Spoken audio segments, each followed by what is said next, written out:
It was raining heavily on the land where Grand Duke Nocturne was staying as he poured down on the beautiful two-story building, where you could clearly hear the raindrops as they poured down on the rooftop. The lady in a white dress and black shoes that had a shining ribbon on them walked through the rain, as she didn't have much of a choice since she needed to avail herself immediately, and the rain was not stopping at any time. The butler in a black suit held an umbrella as he stood next to the lady who was also in the rain. She held a wile umbrella with black luggage in her hand, so the butler immediately directed her to where she was supposed to go and told her that she could leave her luggage with the maids in the castle. So in no time, they had already reached the door of the castle, and the butler went straight to open the door for the lady in white dress. It was a very magnificent building that had a lot of pillars in it, so he stood by her and ushered her in as he welcomed her into the Blackwell Grand Duchy at the same time. The lady that was ushered into the palace was none other than Lady Laria Sherwood. She was a pretty damsel that had big blue eyes, and she had very long blonde hair that passed down to her shoulder level.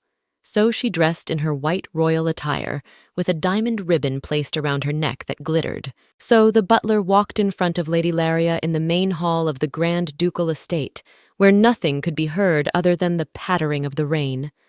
So he led her as she walked behind him to show her around the palace, as she was new there and didn't know her way around. As Lady Maria was still standing behind the butler, a thought suddenly flashed through her mind, and she remembered that the reality she was currently in was actually a novel.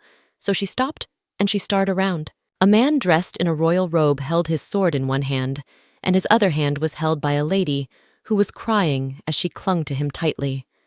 So as they continued running inside the palace, she was left with no option but to question him as to where they were actually going. But the man seemed as if he didn't even hear what the lady said to him, so he ignored her completely and continued walking. But all of a sudden, he finally turned around and halted. So as they both stopped, he quickly took his hand off of her grip and beckoned her to let go of his hand. The moment she let go of his hand, blood immediately spilled out, and he held his fist in the air. The lady in a white dress leaned on the chest of the man, who wore purple princely attire. They both stood and faced each other, with bloodstains still in her hands. She held him by the chest as she looked straight into his eyes and asked him if he was really planning on killing Heinrich.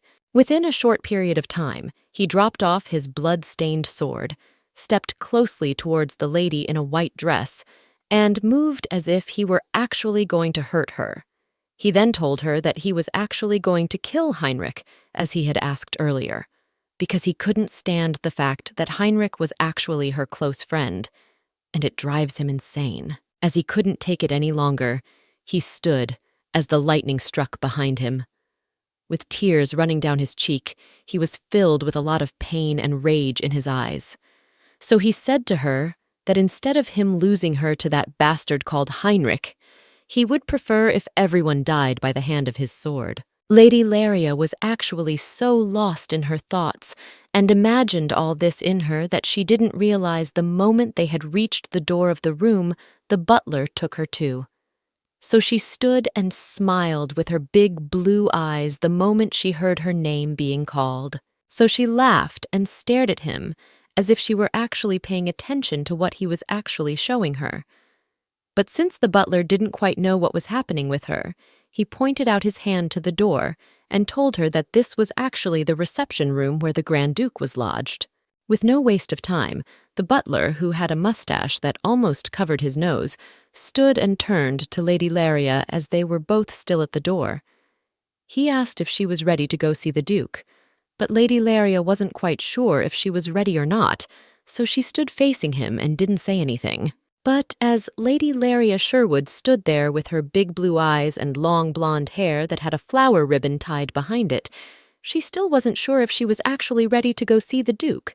So the butler tried all he could by encouraging her, and he told her she could do it. It wasn't something difficult to do at all. The butler wasn't ready for the lady's so-called laxity, so he went ahead to open the Duke's door and went straight to where he was. The Duke was actually standing by the window with his head facing towards the palace garden, so as he stood behind the Duke, the butler said to the Duke that Lady Laria Sherwood had arrived to see him. So the Duke, who who also had a diamond pendant placed on his neck with his purple, fierce eyes, turned to the butler and told him that there was actually a man he was supposed to have a meeting with, and in order not to waste much time, let the interview begin immediately. The Duke, who looked and dressed so innocent in his royal attire from first glance, wasn't actually the kind person one would have thought he was. He was a cold-blooded and merciless Duke who didn't regard anyone other than himself, to the point that he actually took the life of his own father, and a special name was given to him, Nocturne Blackwell, because of his cruel ways. But it was actually funny to think that the Almighty Duke was actually the male lead character of the novel that Lady Laria wrote. So he stood there in his black and red royal attire. He lifted up one of his hands and stared at it. And in this particular novel, it was written that the Duke was destined to have a fated encounter with the Saintess of the Holy Land, which was actually Lady Laria, but she was just a character, the lady who wore a white dress that covered her face, but she was reincarnated as Lady Laria. But in this particular crooked tale of a love story written in the novel, she actually became the villainous character who was fated to get in between the love life of the Duke Nocturne. As the Nocturne sat on the throne with both of his hands placed on either side with his legs crossed, Lady Laria stood there before him and knelt down and begged for his love as she lifted up her hand and placed it under his chin. The Duke was not buying any of those because he was quite in love with somebody else. Lady Laria stood there on her knees. Her heart was really shattered because she actually loved Nocturne, but all her advances didn't seem to pay out, so she began to shed tears with pain in her eyes as she stared directly at the Duke. But she was rather blinded by jealousy in her heart, which took the best part of her when she took a sword that was placed at her back, which she intended to kill the two couples. Nocturne and his bride stood in shock and couldn't believe that Laria would actually try to do something of that nature. So Nocturne held his bride in a white dress closely to himself, with a lot of rage in his eyes. Obviously, Nocturne wasn't left with a bit of a choice, but to protect the lives of his bride and his own. And by doing so, he had to take the life of Laria in his fierce anger, so he took his mighty sword and slew her. Lady Laria was brought to her sudden end as she lay down in her pool of blood. But as she looked into the mirror by the wall, she rather saw a different person than herself. So he held her hand on her cheek and placed the other on the mirror. She was so horrified because she was actually the character Laria, and since, according to what was written in the novel, her fate was actually paced at her dying in the end, that traumatized her even more. She couldn't believe what was happening the very moment she opened her eyes and woke up in a rather strange world. So she sat on the bed in the room and covered herself with a white blanket as she bottled up all the grief in her heart because of her preordained poor future. Even the maids in the castle couldn't believe what they saw. They always knew Lady Laria to be a cruel mistress and never thought she could ever be in a rather sober state. So they both watched her as she sat on the bed, all tied up with her blanket, and she was grieving. But since they didn't want to cause any trouble, they decided not to intervene in anything and let their mistress be, because they didn't want to be the ones that would end up adding to her problems. So they left her as she was still lying down on the bed in her room and hoped that she would later decide to come out on her own. As she was still covered with the blanket on the bed, she bowed down her head as she suddenly reasoned within herself that all that had befell her might be actually a punishment for her failing to finish writing her tragedy novel. But it occurred to her that it wasn't actually a tangible reason to treat the author of a story just because she didn't complete the novel. It just didn't add up. Since she has been sitting on the bed for a long period of time, she was a bit fed up, and she decided she would take a leap of faith. She stood immediately from the bed and put her shoes on her feet. She said to herself that since he was fated to be doomed, it was the result of her meeting with Nocturne as written in the novel, and since they haven't met yet, she decided to totally ignore him and steer clear of him at all times, since she had a clear knowledge of where he might possibly be, and with that, she might have a great chance of survival. Worrying forever won't bring any solution at all, and actually giving it a try was worth it after all. So she stood up from the bed, took the feather, dipped it inside the ink, and decided that she would use the advantage she had as the original author to guarantee that Laria Sherwood was entitled to new plans for her life. So, as she finally decided to come out of her shell and step out to accept her fate, what she thought seemed like a bright future ahead of her turned out to be something completely different.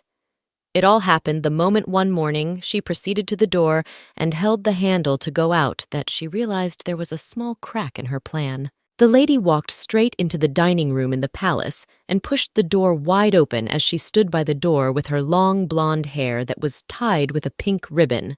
So she stared at the rest of the people that were already seated in the various seats as they were eating their meal on the table. Her mother was also a very beautiful woman who actually had the same big blue eyes and blonde hair. Lady Laria was actually a carbon copy of her mother. But her mother wasn't really annoyed at her for coming late to the table. She only smiled and asked Laria why she came late. The other two boys seated in the dining room were still engrossed in their meal as Laria walked in. So one of them actually looked up and smiled because he wasn't surprised Laria would actually come late. He knew her character after all. But the other gentleman stood there on his seat and continued with his meal as he bowed his head down. But Lady Laria looked rather surprised and shocked at the same time, and didn't actually know the tangible reason to give her mother for coming late.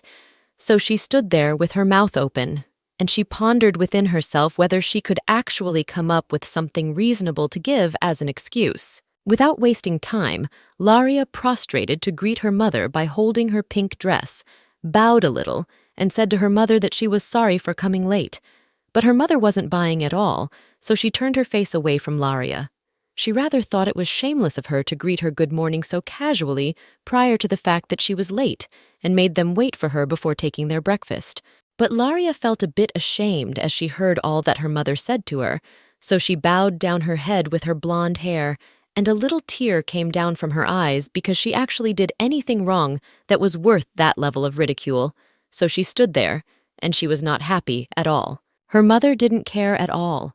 All she wanted to do was dash out what she had in mind for Laria. So she added by saying that her father worked so hard to the point that he had to stay far away from home, far from the empire, and also far away from his own family just to put food on their table. And his one and only daughter is staying in her room all day without doing anything at all, and she still showed up late for even their breakfast.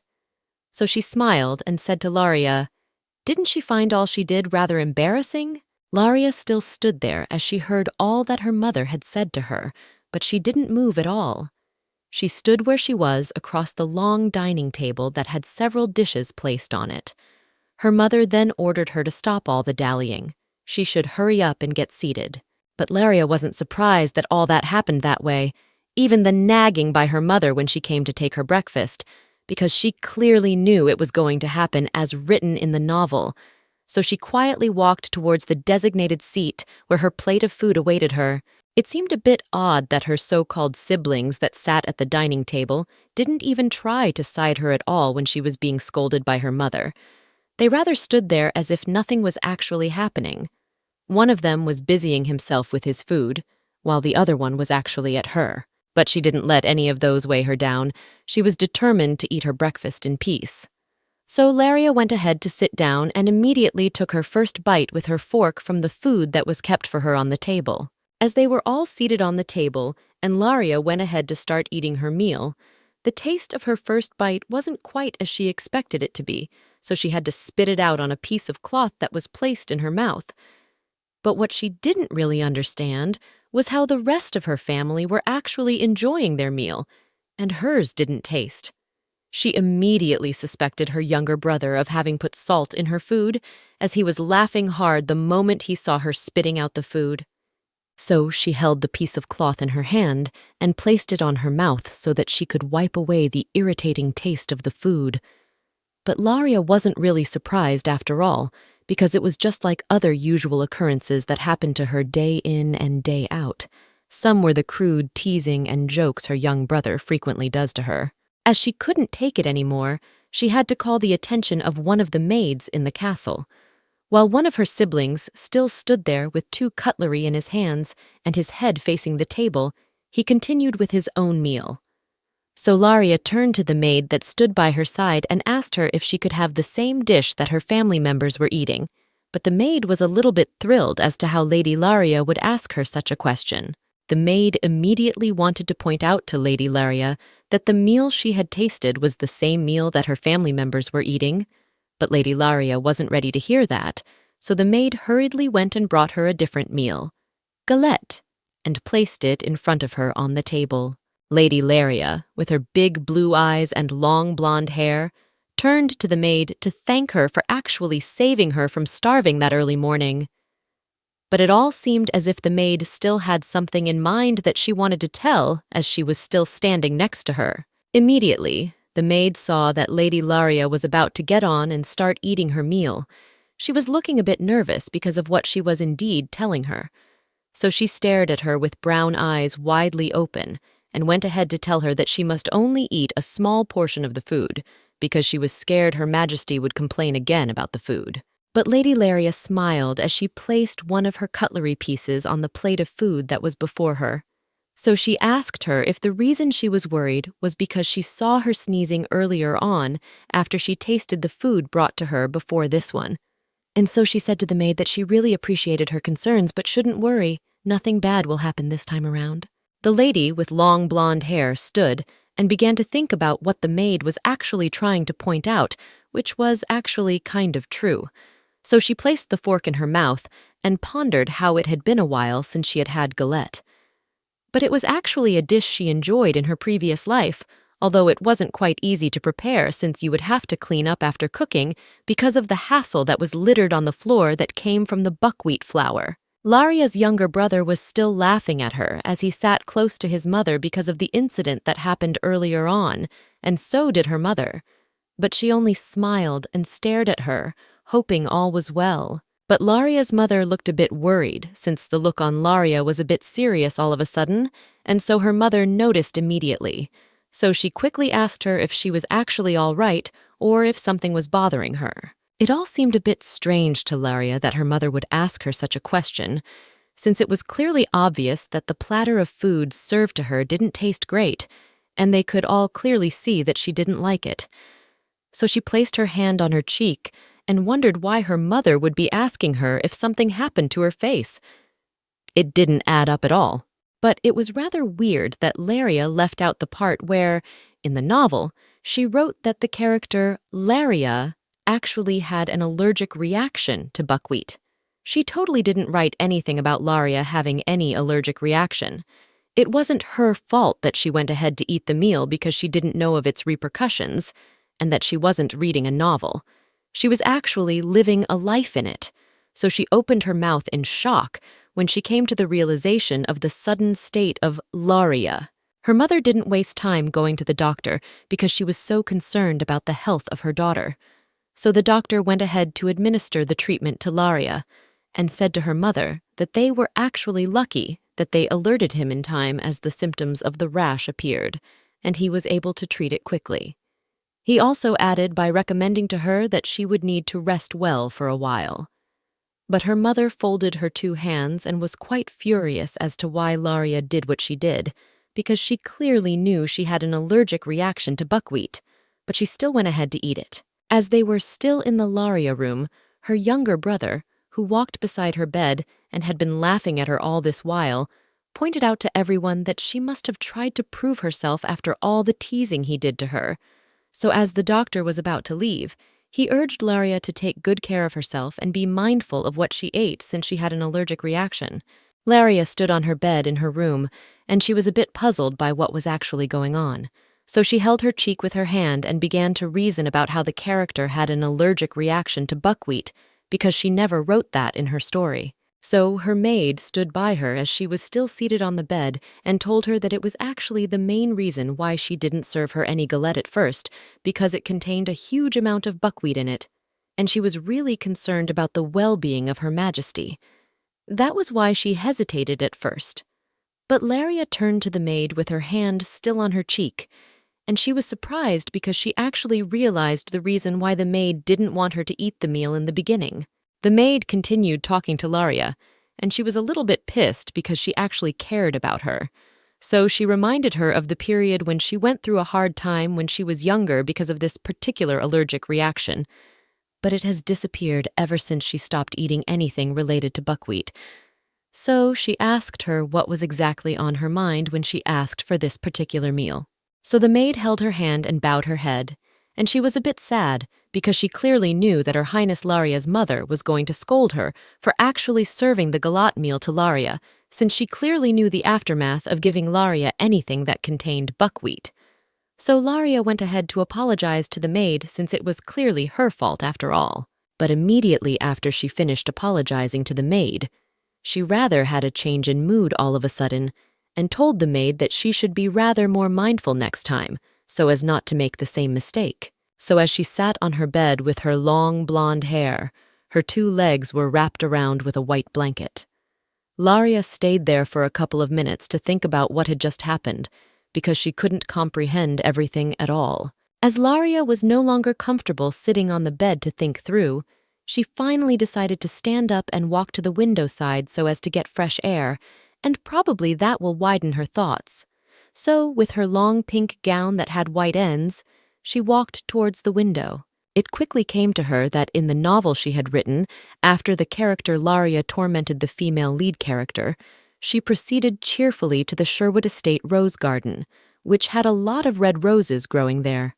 So she stood there with her blonde hair and 2 blue diamond earrings on her ears. She then placed her hand beside her eye region and smiled as she danced alone in the garden. As she was at the window of her room, she placed her hand on the window and looked down to the ground, and she quickly noticed that there was no single rose growing where she thought it would have been growing as written in the novel. So everything felt a bit weird to her as to why things were just changing all of a sudden and not playing out as they should. Laria was still standing at the window with one hand still placed firmly on it, so she continued staring with her big blue eyes at the garden that didn't look like what was written in the novel. But since she was busy earlier trying to adapt to the new world, she didn't notice that there were really a lot of differences compared to the original novel. She suddenly turned away from the window, and she was not really happy about what she kept on uncovering, since at this point, everything happened in a rather different sequence than she had expected, which made her a little vulnerable in this new world. It also meant that there are a series of possibilities that she may end up meeting the male lead character she wanted to avoid earlier on.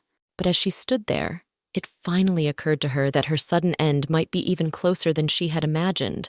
So she placed her 2 hands beside her cheek, and she felt a bit numb, because the thought of her sudden end couldn't stop ringing inside her head, and that made her even more scared. Laria couldn't take any longer, as continuing to think and worry about her doom wouldn't bring any kind of solution. So it was better if she stopped being so negative and tried to think positively, even for once. Laria then decided to leave that state by walking away from the window to find something she could do to take her mind away from all those negative vibes. So she decided to walk towards where her wardrobe was, and she thought about looking for Laria's diary, because it was obvious that any time she felt down, she would go and write down what she felt at that moment. And she said to herself that without the diary, it would be impossible for her to keep track of this current timeline and draw comparisons with any such. But once she comes across the said diary, she will be able to get a sense of what is happening and what might possibly happen after now. Laria bent down close to the wardrobe, and her big eyes were so fixed on the drawer that was below the wardrobe. She was rather eager to find the diary, as that was her only beacon of hope at this point in time, because everything else felt unreal, and she couldn't take chances any longer. And since finding the diary was her only hope at this point, it will also go a long way in calming down the sudden anxiety that she had. So she kept her eyes directly inside the drawer in search of the diary. According to her, the diary should be somewhere inside this particular drawer because that's where Laria's other books were kept. But in no time, after so much resilience and determination, she finally found the diary she had been looking for. So she held the diary in her hand, and she was very happy she did find it because she believed its content would help her navigate through this new world without any fear of failure of any kind. Since she had already found the diary, she stood up from where she had bent down near the wardrobe as she heard a knock on the door. It was actually her maid, so she said to Lady Laria from outside that there was a guest waiting to meet with her. But since she wasn't expecting anyone at this time, she was rather surprised and turned to actually confirm if she heard the maid clearly. As she was still holding in her hand the diary that had a red cover on it, she was still in shock, and that made her open her mouth as she heard what the maid had to add after saying she had a visitor. The maid said that she was pretty sure that her job in the castle was to serve and cater for Lady Laria Sherwood, so why the sudden surprise from Her Majesty? The lady looked closed with her big blue eyes, as she couldn't believe what she'd just heard again. Who was he actually referring to?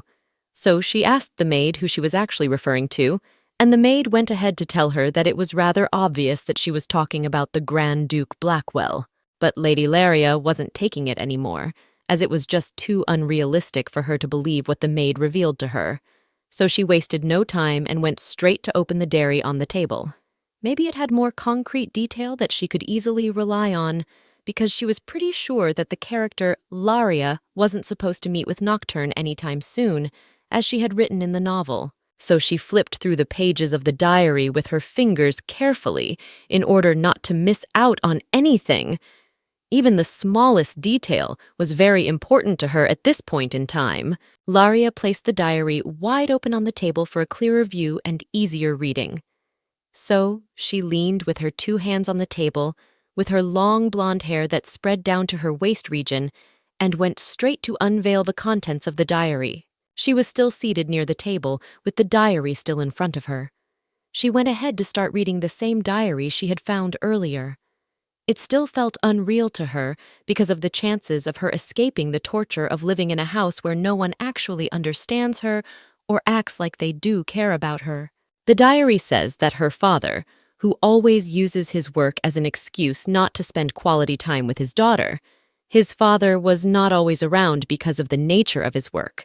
But even when he had the choice of coming back home, he would probably give an excuse as to why he wouldn't make it. It was just a lot for her to take in, because she didn't feel any love at all living in her own house. As she sat on the seat with her two hands crossed on her thigh and her head bowed down, she recalled how her family treated her. Was it her stepmother, Hilary, who she usually referred to as her own mother, who always finds fault in whatever she does, even the slightest mistake she was out to scold her? Or was it her elder brother, Norman, who wore a corporate dress with a book in hand and acts as if she doesn't even exist? And to add to that, her half-brother, Adolf, who always pointed a finger at Laria to laugh at her when he pranks her? So she continued reading the content of the diary. It shows that the character Laria didn't feel loved in her own house, so the moment she found a silver lining of hope as she was seated while reading through a newspaper magazine in her hand, she came across a chance for her to leave her house since she didn't have anyone to lean on. In the newspaper magazine was an advertisement that stated that the Grand Duke Blackwell was actually looking for a maid in his home. The job was for her to take care of the children at the Duke's home.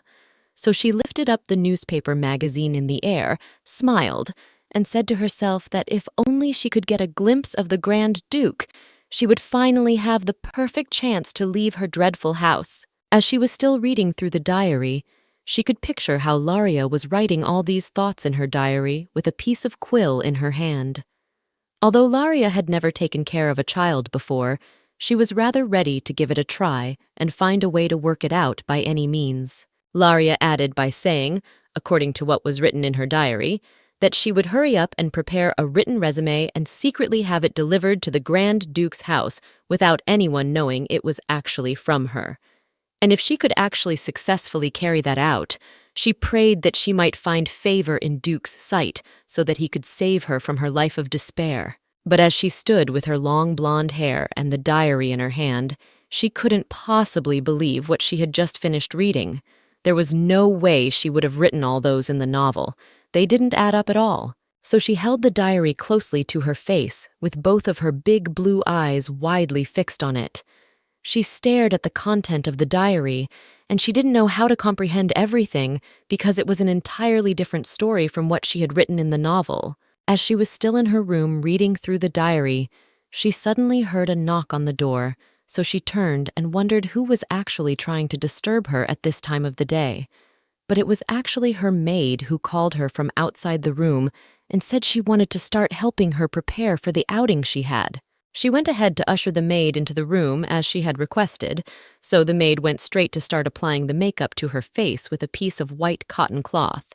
She robbed Laria's face of makeup so that she could cover up the hives that were on the lady's face. But as she was still seated, the maid brushed her long blonde face.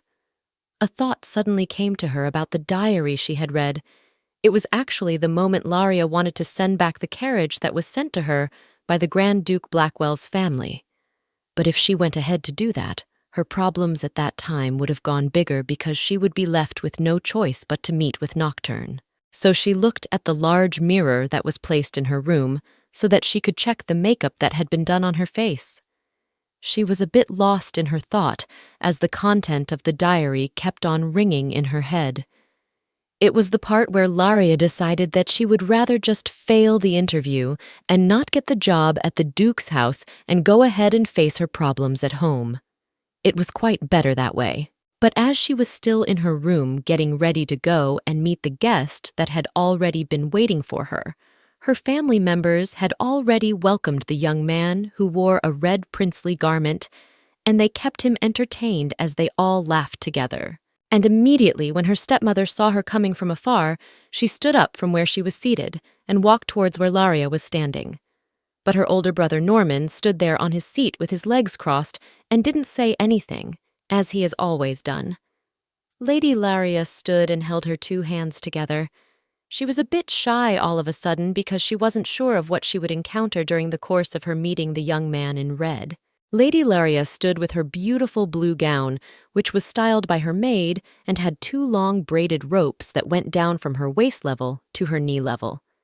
She was dressed rather too gorgeous since she was meeting with an important person. She wanted to be in her best attire, so she was still standing there. She closed her eyes, bowed down her head a little, and apologized for keeping them waiting all this while. After that, she introduced herself as Laria Sherwood. But the gentleman in the red garment was a bit shocked the moment he saw Lady Laria, because she was looking so gorgeous that he did not even know the moment he opened his mouth wide and told her that he had been waiting for her for a while now. But he was rather dumbfounded by her beauty, and he couldn't hide it because it was quite obvious. Laria's stepmother was rather quick to shut the gentleman in red out because she had actually been waiting to talk to her daughter as well. So she lifted up her hand in annoyance and told her that they should go and talk outside. But the gentleman was a bit shocked, as he didn't expect Mrs. Hillary to act that way. Hillary suddenly realized that what she had done was not right, so she turned to the gentleman in red attire and apologized to him, saying that she had something important that she wanted to say to her daughter. That was why she acted that way. The gentleman seated in red wasn't annoyed by what happened, he added, saying he didn't mind waiting a little bit longer.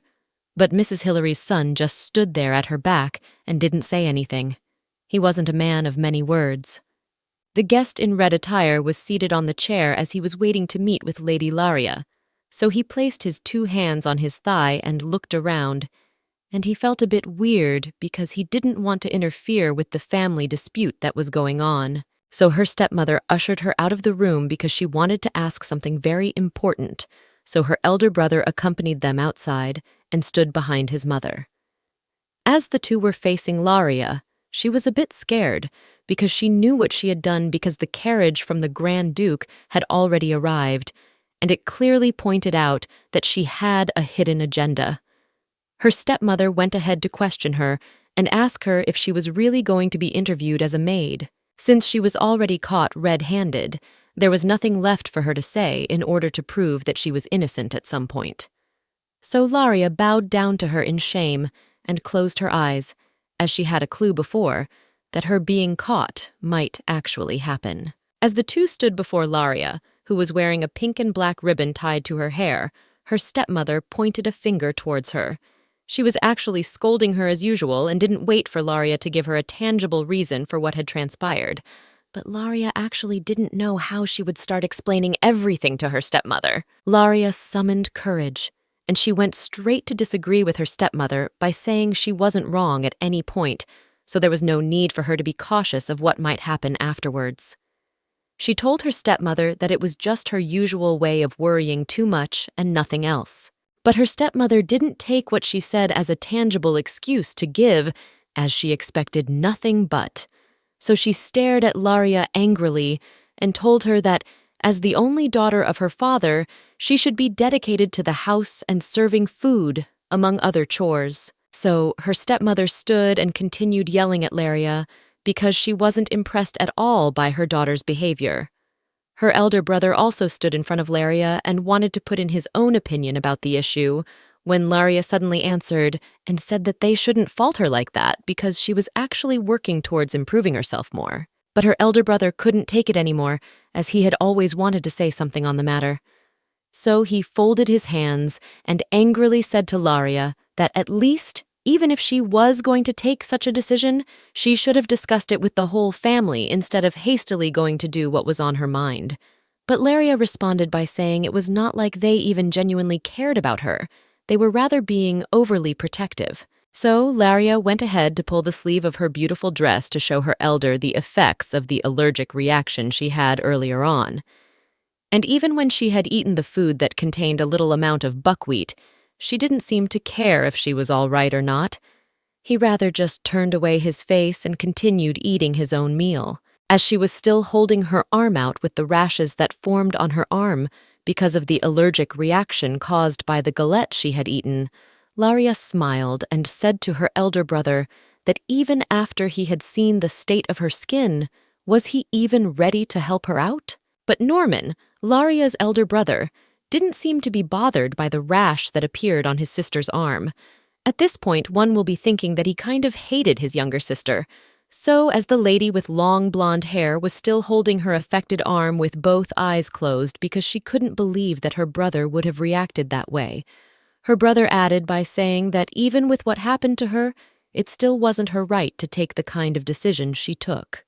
The guest who wore red attire couldn't help but wonder what had been happening all this while he had been waiting to interview Laria. So he held a cup of coffee in his hand and stood up before he overheard the conversion between Blackwell's family. And that made him a little bit scared, as he didn't want to make any mistake of any kind because he didn't want to be disgraced by Laria's stepmother, Mrs. Hillary. Since they had all doubted her, both her stepmother and elder brother went ahead to tell them that since they had concluded that she was lacking the ability to comport herself, she assured them that they had nothing to worry about, considering the fact that she would fail the interview anyway. As the two were still staring at her, she decided to go back into the room where the interviewer was and act like everything was normal. As she was about to open the door to enter the room, she turned her back with her long blonde hair that reached her waist level towards her stepmother and elder brother, and said to them that what she meant by all that she said earlier was that they shouldn't care or be surprised about anything she ends up doing. As they were all heading towards where the interviewer was, her stepmother and elder brother stood before the stairs and watched as Laria walked down the stairs to go and meet the interviewer, who wore red princely attire. But the interviewer couldn't wait any longer, so he told Blackwell's family that he would have to come another time when it was more convenient for them. But Laria smiled very hard with her pretty face and long blonde hair that went down to her shoulder level. And she said to herself that if she could successfully pass the interview, her family members would start respecting her and treating her in a sensible manner. Her half-brother Adolf suddenly went in front of Laria as she was coming down from the stairs and spread his arms to block her as she was about to pass.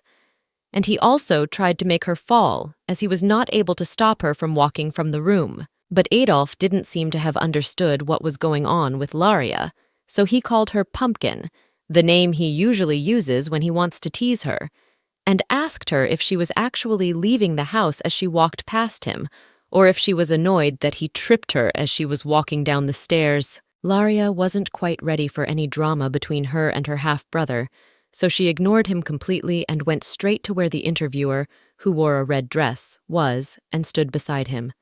So he opened his mouth and asked Laria where she was actually going all by herself. And he wondered why he had not heard anything from her since she left the room. But she rather laughed very hard as he asked her that question. So as she stood in front of the interviewer with her long blonde hair, She then went ahead to apologize to him for keeping him waiting all this while, but the man in red wasn't actually annoyed at all. Even though she had kept him waiting for so long, he only smiled back at her. Laria's half-brother Adolf still didn't give a breathing space as he was still standing in front of her trying to prevent her from going outside. So she turned to him angrily and said to him that why didn't wait when she was in a playful state for him to come and start teasing her all of a sudden, because with this annoying behavior, he had already made their guest uncomfortable. Adolf was still standing in front of Laria with both of his hands spread widely because he wanted to block her from going out. And the guest in red that stood behind him was a bit shocked because how would he be trying to waste his precious time after all the delays that had been made earlier on? So Laria was a bit pissed, so she held her bag in her hand and went straight to walk out of the room. But Laria was so determined and didn't want anything to stop her from going to the interview.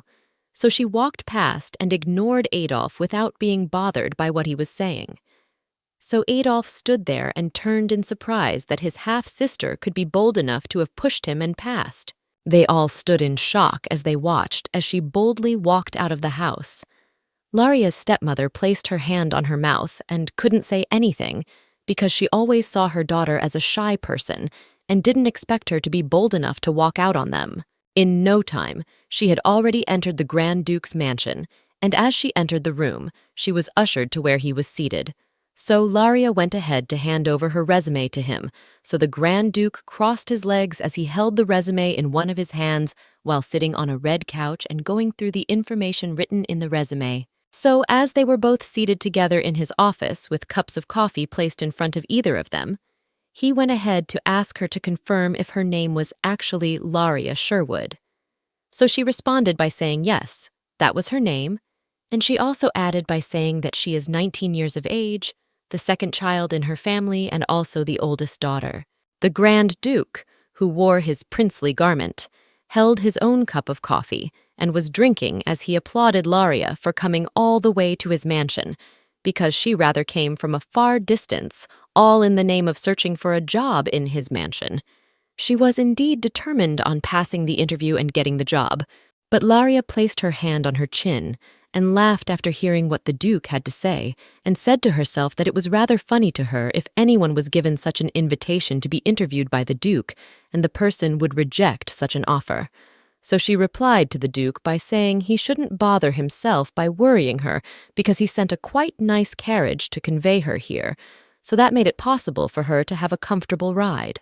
Laria stared at the Duke with her big blue eyes because she was rather excited that she was there in the mansion. It was a bit of a privilege to be able to meet with the male lead character of the novel she wrote. The Grand Duke, who had his fine purple eyes fixed on Laria's resume as he held it up and read through it because he was a bit intrigued by knowing her better. But as they were seated today, Laria was a bit shy to look directly at the Duke, so she turned away her face and looked in the opposite direction because he was just too handsome that she couldn't keep eye contact, since she didn't want to make everything a bit weird. She tried her best to avoid staring at him as he stood with his legs crossed and the resume in his hand while facing in her direction. Laria, who was also a beautiful and lovely girl with her big blue eyes and long blonde hair, should rather be the one who would be a bit shy because of her beauty, but it was quite the other way around as she turned away from looking in his direction. The Grand Duke suddenly noticed that Laria was actually trying to avoid his face by turning in the other direction, so he was a bit confused because he didn't know her reason for doing that. So he stared at her strangely and suspected her a little, but as he couldn't keep up with the suspense between the two of them, and since he was done reading the resume, he proceeded to tell Laria that he had finished reading the resume she sent over to him. She was tensed because of the tone of voice he used to say he was done, so she was a bit scared as she placed both hands on her thigh and stared at him, as she didn't know what to expect after that. Everything changes all of a sudden the minute the Duke places Laria's resume on the table and turns to her to say something. So as he was still seated on the red couch, he went ahead to tell Laria that what she had written in her resume was no different from trash. But it was a bit strange because he had taken his time to read through her resume, so what might he have seen to make him say such a statement? As Laria was still seated on the red couch with her long blonde hair that had a black and white ribbon tied behind it, she was tensed the minute she heard the Duke say that her resume was similar to trash, and that made her stutter as she was answering him. So she went ahead and asked him what actually made him think of her resume as trash. The Duke placed one of his hands by his head as he leaned towards the left side, and he immediately picked up the resume in his right hand to explain to Laria what made him think that way. He then asked her why she included things like attending sewing classes or tea parties. Her work description here in the mansion is only to look after the children and nothing else, so adding all those was not necessary. The Duke continued by saying that he actually called Laria here because he thought she could at least be able to work hard and cater well for the children in the mansion. But at this point, judging from what he had read in her resume and observed in her physically, even the house chores might be even too much for her to do. So Laria placed her head down with both of her hands crossed together as he was saying all this. She was quite ashamed at this point. Even after saying all that, the Duke was not really finished with what he had to say about Laria.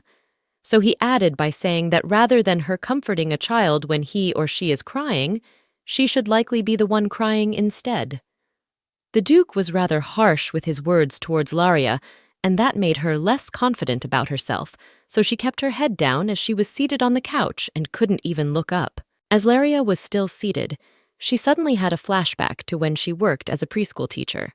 So she pictured herself seated on a wooden chair in front of 3 children.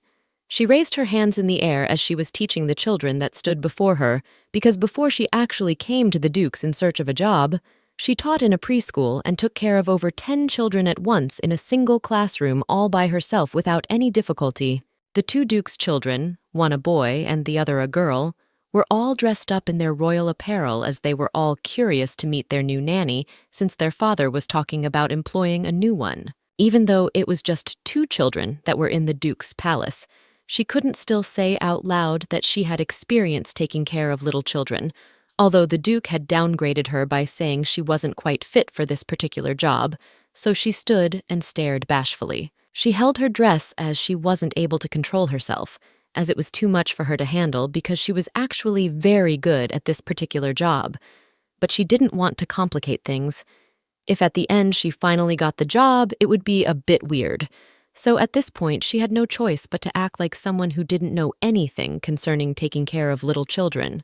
So Laria decided to mask everything out by smiling and acting cool, held her hand by her cheek, smiled hard with her mouth open, and suggested to the Duke that, who knows, if she worked hard and showed she was serious, everything would then work as he had wanted. But the Duke didn't buy any of that, as his face was not smiling at all, so he said to her that what she just suggested was rather a childish thought. The Duke stood up from the red couch on which he was seated, fed up with hearing anything that Laria had to say because she didn't sound convincing. So he told her that there was rather nothing more to see from her. She should please head back to the carriage as the interview was over. But Laria was a bit shocked, as she was still seated on the red couch and couldn't believe what the Duke had to say to her. The Duke added by saying that since she must have been tired because she came a bit far just for the interview, she should rather please go to the reception room and rest a bit before she finally goes. She was rather surprised that the Duke would have dismissed her a bit more suddenly than expected, so she opened as she was still shocked and couldn't comprehend all that he had said. How would she come all the way to the mansion and go back without getting the job she wanted? It was a bit heartbreaking because her family at home would gladly laugh at her for not getting the job, as they had warned her not to go in the first place. Since her fake character wasn't detected at all by the Duke, she was a bit happy because it was actually part of her plan. So Laria lifted up her first in the air and smiled as she walked away from the Duke's office to the reception room. As the maid stood by the door with her hand on her chest as she stood and waited to usher Laria to where she was supposed to go, she stood and pondered within herself and said that the Duke Nocturne actually didn't show like he was a bit interested in her. So she doesn't think there is any sort of romantic cliché of him being obsessed with her. And that made her even happier because it was as she had planned. She walked behind the maid that was supposed to take her to the reception and smiled as she followed, because she couldn't help but picture how her life would actually be. Laria pictured herself sitting under an umbrella on the beach, with a drink in her hand, as she relaxed and enjoyed herself. It was actually her ideal, bright future, and she couldn't wait to start living it. The maid in a black and white dress was still in front as she led that way through the corridor to the reception room, and Laria followed her behind with her long blonde hair as she continued thinking of what had happened earlier on. She was still happy because it went on even better than she had thought it would, and she said to herself that she shouldn't have worried in the first place. As they were still in the corridor in the mansion, Laria couldn't help but think that she actually heard the voice of a child as they walked through. So she immediately stopped and turned to confirm if what she heard was actually a child's voice. So she stood there and listened carefully because she kept hearing the same voice over and over again. So Laria stood and stared at one of the rooms where the child's voice was coming from. She heard someone saying, "Stop crying, Prince." So she went close to it. "If you make a mistake, you must learn not to do it again. You must get it in your head." So Laria stood by the door to really understand what was actually going on. The lady with long blonde hair and big blue eyes couldn't help it anymore because the words coming from the room were rather harsh to be said to a little child. And that made her shed a tear because she clearly knew that someone at the door was actually maltreating one of the children in the mansion. So she took to her heels, as she wanted to get to the room as soon as possible since the crying that came from the room didn't seem to have stopped. So, as she was still doing that, the maid who was taking her to the reception room suddenly noticed that Laria was running in the other direction, so she turned and shouted at her, trying to call her back. But Laria, at this point, wanted to make sure that the boy crying from inside the room was okay. So as she stood by the door to open it, she was a bit confused. She actually didn't know exactly what was happening in the Duke's house. There were too many unknown and creeping things that happened, and she wanted to uncover all of them. So she held the handle of the door and opened it wide open to actually see what was happening inside the room because the suspense was too much. And she didn't care if she was trespassing on anyone's privacy by forcefully opening the door. The child's was rather more important than that. The moment Laria opened the door wide open, she was a bit surprised by what she just uncovered because it was rather unbelievable. She saw the two Duke's children on the floor holding each other as the girl was trying to console her brother, who was still sobbing on the floor, and there was also another lady in a long dress that stood beside them. At this point, Laria was rather shocked to her bones, as she couldn't comprehend all that she had seen in the room. So she opened her big blue eyes to see clearly if what she could see in the room was actually happening or if it was just her imagination. So she immediately turned to confront the other lady that was in the room.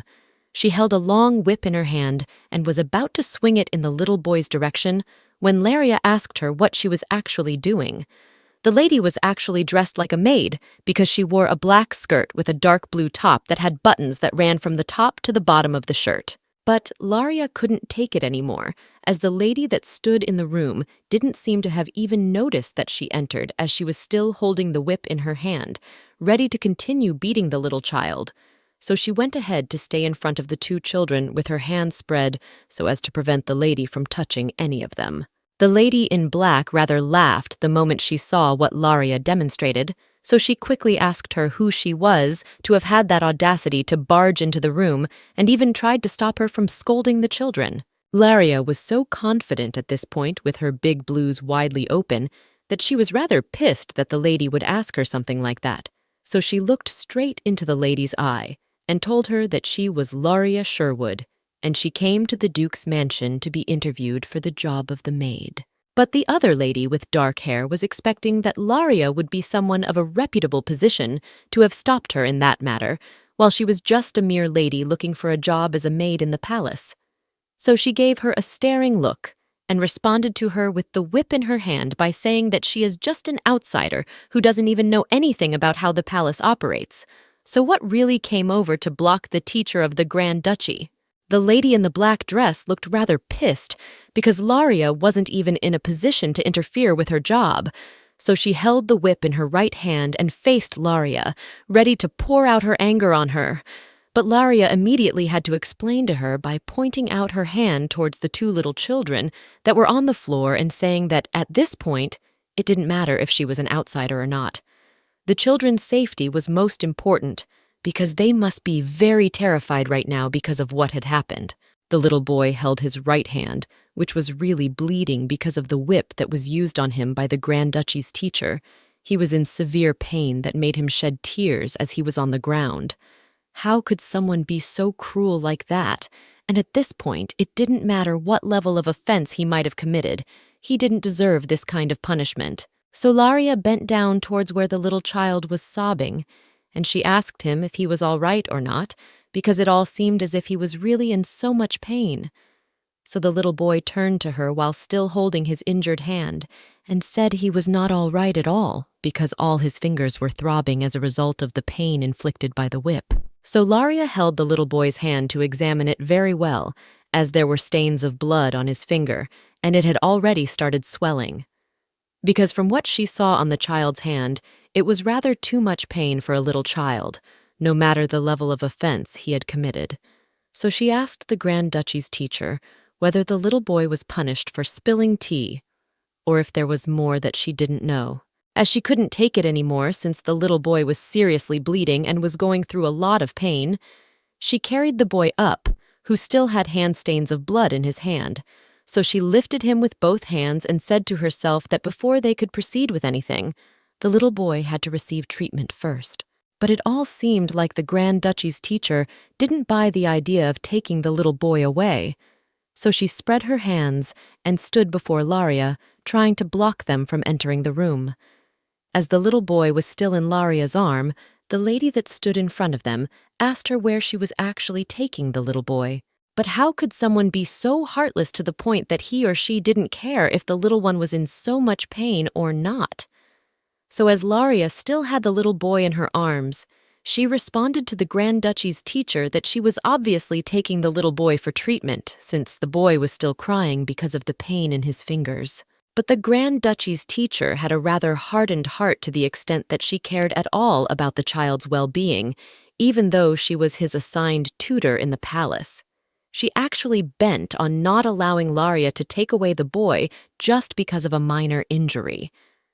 According to her, she would rather the little boy recognize his wrongdoing and apologize, that he wouldn't do it again than treat him at that moment. As she was still standing in front of Laria, who held the little boy in her arms, the Grand Duchy's teacher was rather determined on proving her own point by not allowing the boy to leave the room. And that made Laria pissed, seeing that it was not right for a tutor to just ignore a little child after he has been injured, all in the name of discipline. She should at least show sympathy to the injured child, but the Grand Duchy's teacher responded by saying that it wasn't something an outsider should be concerned about, because it was actually none of her business. And that rather made Laria so furious, because how could someone be so cruel to the extent of not caring at all? So she said to herself that the tutor only acted that way because the little boy wasn't her biological child. That must be the reason she didn't care at all. Since the tutor didn't want to allow Laria, who was still carrying the little boy in her arms, to leave the room, Laria decided to figure out a way that they could both be satisfied at least. She suggested to the tutor that she should go get her the first aid kit so that the little boy could be given first aid treatment, because they could all figure out what next to do, because if he didn't receive any treatment at this point, it might be something they wouldn't be able to control. But unknown to them, the noise they have been making from arguing with each other was clearly heard from the other rooms in the palace. So they were rather surprised to see the Grand Duke barge into the room the moment he heard Laria say that if the little child didn't receive treatment, something bad might happen. Immediately after the Grand Duke entered the room, he asked the two ladies in the room what they meant by get treatment. The Grand Duke stood by the door with his hand in the air and told the two ladies that he rushed to the room because the maid outside the room came and told him that there was a bit of commotion happening in the children's room that seemed a bit tense, so he came to see if everything was all right. But the Duke didn't quite understand what was actually happening in the room because he saw the little boy in Laria's arms who seemed to be injured, and the two ladies were rather busy arguing instead of finding a way to treat him, so he stared at them strangely. So as Laria was still carrying the little boy on her arms, the Duke has to say that at this point, treating the little boy was rather more important than looking into the matter of the commotion that happened earlier. He then ordered them to head over to the medical room as suggested by Laria. In no time, they had all reached the medical room, and the three stood from afar as they watched the physician as he administered the treatment to the little boy. But as they brought the boy into the room and the physician was about to examine the boy, he said they were rather lucky to have brought the little boy here as soon as they did, because it would have been a different story entirely. The physician held the little boy's hand as they were seated at his desk and said that they had no cause to worry since he had been treated before, and the blisters would only form without any scarring. The moment the physician finished assuring them that the little one would be fine, Laria had a bit of relief as she placed her hand on her chest and thanked God that the Duke came in earlier enough to intervene and allow her to bring the child to the medical room. She was rather scared and worried about the little boy. So Laria stood and was really happy that the little boy was all right, although she masked everything by acting cool and not showing her excitement. She rather kept a straight face, her big blue eyes and long blonde hair. She stared around, hoping they wouldn't notice a thing. But immediately after that, the Duke called the attention of Laria, as he didn't forget what actually went down that made them bring the little boy to the medical room. The Duke turned towards Laria and told her that it was rather inappropriate for someone who was just here as a guest to be intervening with the internal affairs of the palace. They would still have to provide a proper explanation for what had transpired. So, as they all stood together in the medical room, the Duke stood in between the palace tutor and Laria with his hands folded, as he was ready to start hearing the explanations they both had to give. Indeed, the tutor used the name of education as an excuse to continuously torment the children in the Duke's palace. As Laria stood beside the Duke as they were in the medical room, she was quick to recall that the Duke didn't give the tutor any right or instructions to hurt the children in any way, because even from the way he responded, he actually cared about the well-being of the little boy, even though he left them under the care of someone else. The little boy's name was Mikhail, and his sister's name was Janet. They both stood together. But it was a bit strange that the two children in the Duke's palace were not actually his biological children. But the young Duke Nocturne wasn't quite a lover of children. He rather hated them, and that was the main reason he wanted to hire a maid to work in his palace. He was so committed to his work that he didn't have time for children or even think of raising his own children because he was always dressed in his princely garment with a stick in his hand, as his priority at the moment was career over family. The moment after the death of Nocturne's father, who was actually the biological father of both Mikhail and Janet, was a bit tragic because his mother also passed away as well as she gave birth to the twins. Nocturne stood by his mother's bedside as she gave birth and died after it was just too much for him to handle because he lost both of his parents in almost the same period. As there was no one to take care of the two children, who were literally his siblings, he was rather the only one left to cater for the twins. The twins held the Duke's fingers with their hands as they were stuck with him forever, as he became literally their father. But since the nature of his work couldn't allow him to spend quality time with the twins, he was unable to see them often, nor was it even possible for him to treat them kindly. Nevertheless, he didn't let that stop him from taking care of them as his own children at any chance he had to do so, and as a result of that, he rather made them feel like they were his own family. As the Duke stood with his hands folded in between arms and stared strangely at Laria, she was rather quick to conclude to say something funny about the Duke. She said that if he was actually Nocturne, he wouldn't turn a blind eye to what she was about to say to him.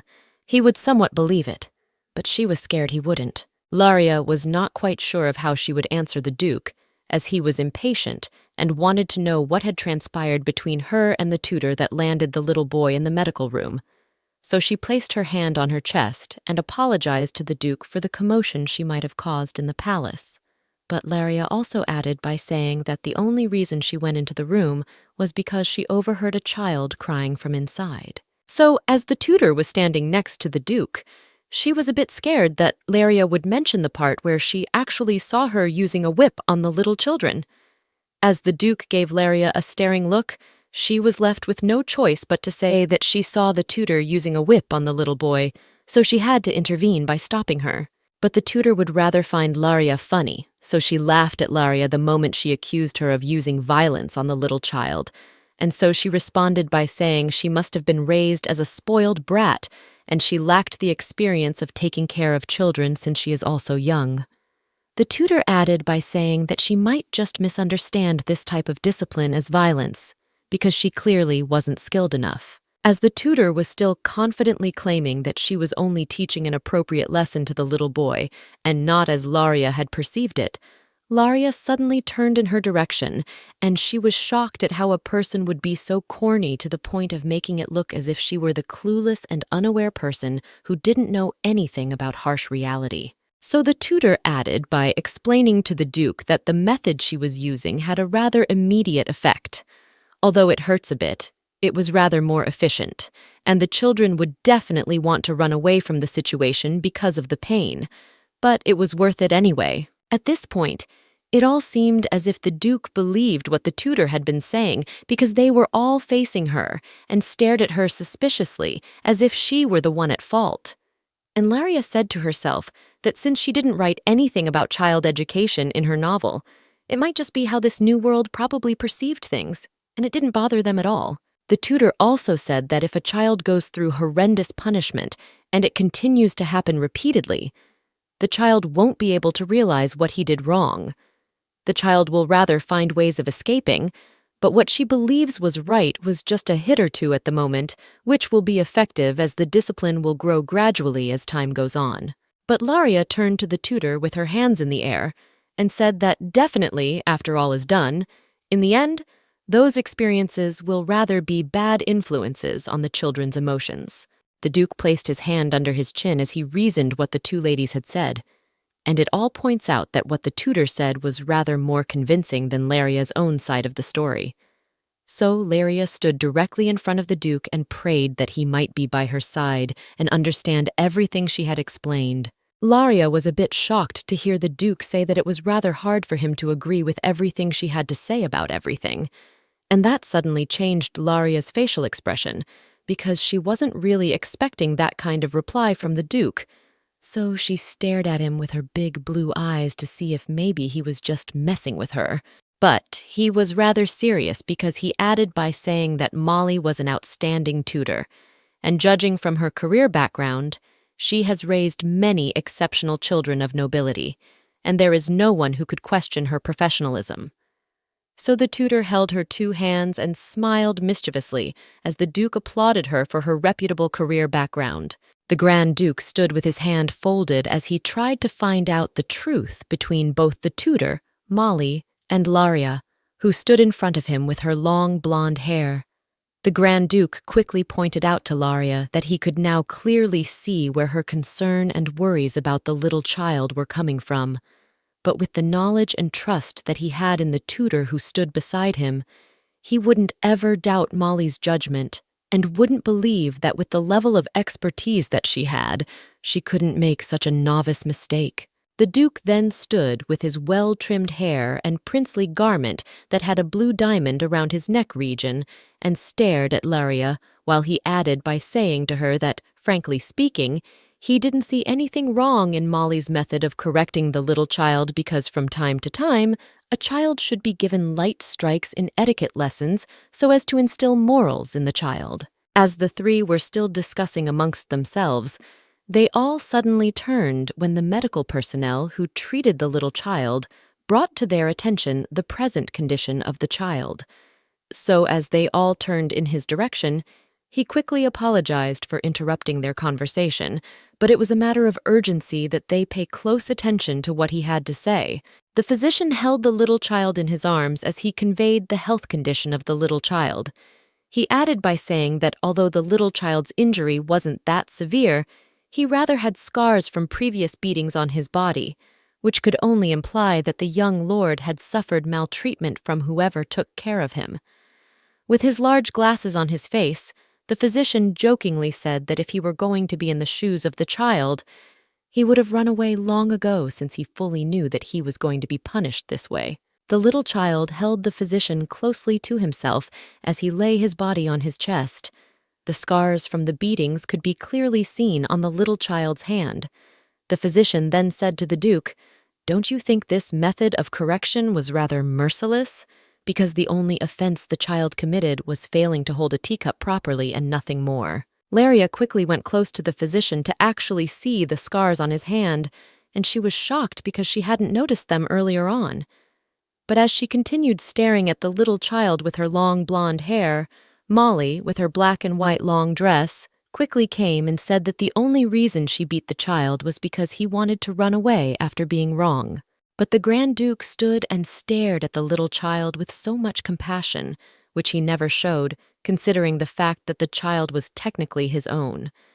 As he stood, the physician brought the child's hand close to him so that he could confirm the scars and level of maltreatment he passed through.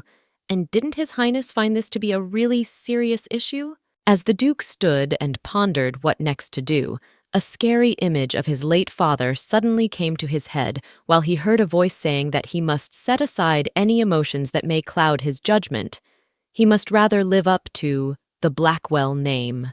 The Duke stood with his head slightly bent down as the voice continued to sound in his head, and he heard another saying, which was that he needed to prove his purity, if not for anything, for the sake of his family. He placed his hand on his head, as he couldn't control the pain that came along with the loud voices in his head. So the Duke unknowingly said that this definitely had to stop while he came back to his senses after being lost in his thoughts. The Duke then suddenly ordered his other maid, Fredika, to tell her that she should go and take the children to their rooms. So she went straight to the physician, who was still holding the little child in his arms, to collect the child from him as instructed by the Grand Duke. He then turned and faced the tutor and angrily told her that she might leave today. The Duke added by saying that she is now restrained from giving any further penalties until Mikhail's, the little child's, injury has healed. So Molly stood with her head bowed down as she was ashamed of her actions and calmly answered His Majesty by saying she would adhere to everything. Laria stood with her long blonde hair, and she was a bit shaking in a little fear because the Duke was about to address her.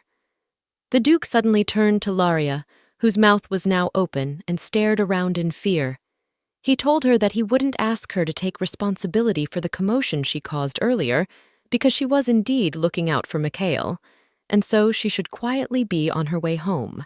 But as they all walked out of the room, the physician walked with Mikhail in his arms as he was accompanied by the maid, while Laria, in her white gown and long blonde hair, who stood close to the tutor, quietly asked, "How was this situation just going to be wrapped up without actually fixing anything?"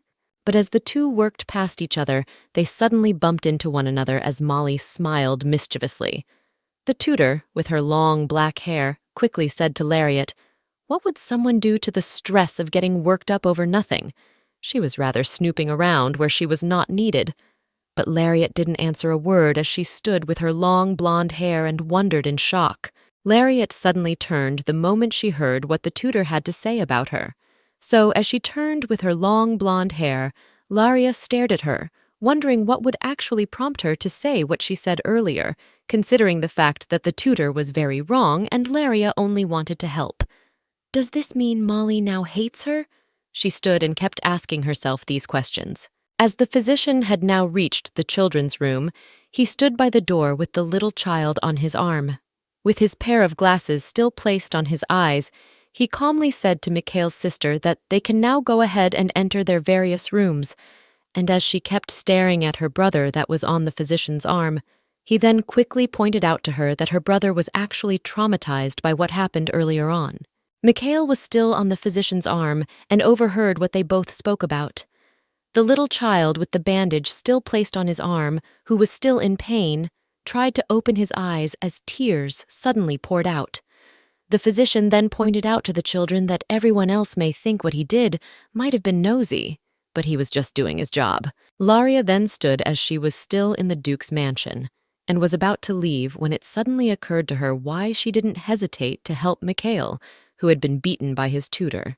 So she stood with long blonde hair and her hand placed on her chest as she thought about how she couldn't bear to watch the child get hit. She could clearly understand Mikhail's tear because she suddenly remembered when she was around the little child's age, when she experienced something alike.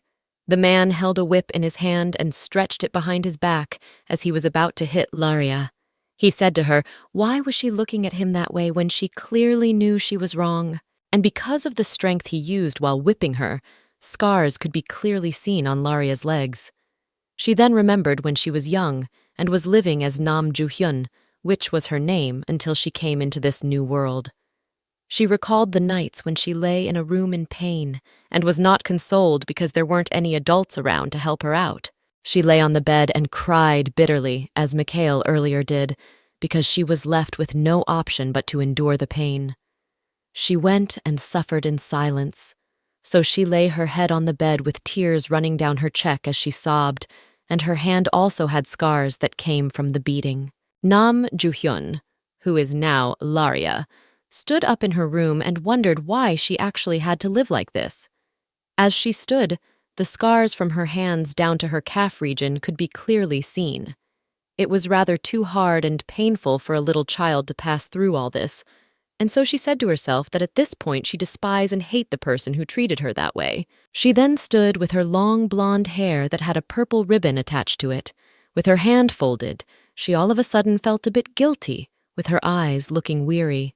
Nam Ju-hyun said that if there was anyone Mikhail should blame for what befell him, it should be her, because she is the writer of this particular novel that she was reincarnated into. Nam Ju-hyun suddenly remembered when she picked up her ink pen and created all the characters in her novel, and according to her, she was the genesis of all the misfortune that had happened and will happen in this current world she now lives in. Because according to what was written in the novel, Laria was destined to become a villainess. Mikhail and his sister were destined to suffer, and Nocturne, the Duke, was also destined to live in utter misery. Laria then placed her hand on her chest. As she thought about all this in her head, she stood with her long blonde hair that covered her eyes and couldn't stop thinking of what she actually used her hand to do. Because seeing the pain and suffering of the characters that she created with her own two eyes overwhelms her with a lot of guilt. She then turned her back with her long blonde hair that had a beautiful ribbon tied at the back, as it suddenly occurred to her that her being here might actually be God's hand, which he sent her in order to finish up her incomplete mess of a novel and maybe change how the story ends to give them a happy ending. And the affirmation gave Laria the courage to defer what the Duke said earlier on about her leaving the mansion. So she decided to look for the room where the Duke was, and the moment she located it, she barged in with so much confidence as she held the handle of the door with her long blonde hair flying sides. She spoke to the Duke, saying His Majesty should please give her audience a chance to say what was actually on her mind. But the Duke didn't seem as if he really heard what Laria had said, because he could clearly remember when he told her to be on her way home since his services were not needed at this moment. And seeing her barge in like that left him in so much surprise that he didn't utter a word. Laria then placed her hand on her chest with her green eyes widely open, as she added by saying to the Duke that she can't possibly go back like this with so much guilt in her heart, even though she may have failed the interview that actually brought her here and knew that he should rather consider that any attention she had was clearly pure and nothing more, so he should please accept her as the maid for those kids. The Duke suddenly turned as he was standing near the window in the room and stared towards Laria after hearing what she said, and he responded to her by saying that her memory is bad for her to be asking him such a thing. She rather heard clearly when he said that it was the end of the matter and he had no more reasons to hire her. He rephrased to Laria what she said while he was interviewing her for the job, because in the job description, he was looking for someone he could entrust the safety of his children to. The Duke placed his hand around his head with Laria's resume in his hand and asked her why she would include things like sewing classes or tea parties in her resume while her job was to look after the children. Laria quickly walked towards where Duke was standing near the window, with her long blonde hair as she held her beautiful dress with her two hands. And she said that, judging from the fact that the children's father was well grounded, she didn't expect their education to be lacking in any way, to the point that she thought she wasn't needed as a maid. But the aftermaths were quite different. But her thought was actually wrong, because the children were definitely passing through hell, even while living in this mighty mansion. Laria suddenly remembered when the little boy was injured, as he held his wounded hand and cried. So she added by saying that who would have thought that the Duke's child, even though not his biological child, would ever pass through such pain at the hands of his own tutor. Laria then boldly faced the Duke, who was standing in front of her in his princely attire that even had a diamond engraved on his inner shirt. So as she stood with her long blonde hair that had a ribbon tied behind it, she stared directly into the Duke's eyes and said to him that this mansion actually needs her. As she stood, Laria placed her hand on her cheek and smiled as she used the Duke's words against her because he had earlier said to her that she rather had a bad memory. While he was the same person who irresponsibly said, according to her, that if I work hard, then won't it all work out somehow? Had he forgotten all of a sudden? Why doesn't he want to give her a chance to prove herself? But it again hit Laria as she was still standing, saying that the Duke was right after all, because, even though she was a preschool teacher in her past life, it wasn't that certain that she could possibly prove that she possessed all those qualities of catering for children now that she is Laria. With her hand wrapped around her arms and long blonde hair that went down her chest region, Laria said within herself that she had now lost faith by saying that there was no reason why she should be hired. She then recalled the moment she sat while writing the novel with a pen in her hand, and also the book in which she wrote everything. Laria was just so lost in thought, as she kept on wondering things, one of which was when she reasoned if it was possible to turn Nocturne's heart, the Duke, considering the fact that she was actually the author of the novel. The occurrences here should rather be at her pace. As they both stood by the window side, which had tall green shrubs that grew outside the window, Laria's eyes were still fixed on the Duke because she still wanted to prove her point. So as she held her hands together, she calmly said to the Duke that, coming from someone who knows firsthand how painful abuse is, he was rather handling this situation quite passively and without much concern. And immediately, when the Duke heard the words that came out of the mouth of Laria, he became pissed all of a sudden, because how would someone who was in search of a job in his mansion have the audacity to be talking to him in such a matter? So he stared at her in so much dismay while still being in shock at the level of courage she had. As they both stood close to each other with one of his shoes raised as he walked towards Laria, who stood in her long blue gown, the Duke pointed out to Laria that he was actually wondering where all of her confidence came from, but he clearly saw that she must have just foolishly repeated what she heard from somewhere else. But Laria became scared all of a sudden because of the way the Duke moved towards her. It was rather intense and matched with what he just asked her, which was if she was trying to threaten him. So with so much fear, Laria stepped back as she opened her mouth and was about to scream when the Duke attempted to do something she never thought he would ever do. The Duke moved rather too close towards Laria while trying to prove his point, and that actually made her scared to the point where she started sweating.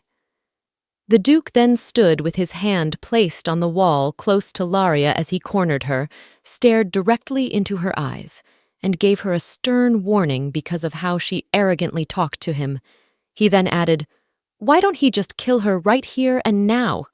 And those words actually rendered Lariato shaking in fear, but he clearly did that to tease Laria and instill a small fear in her, because he definitely didn't mean he was going to kill her.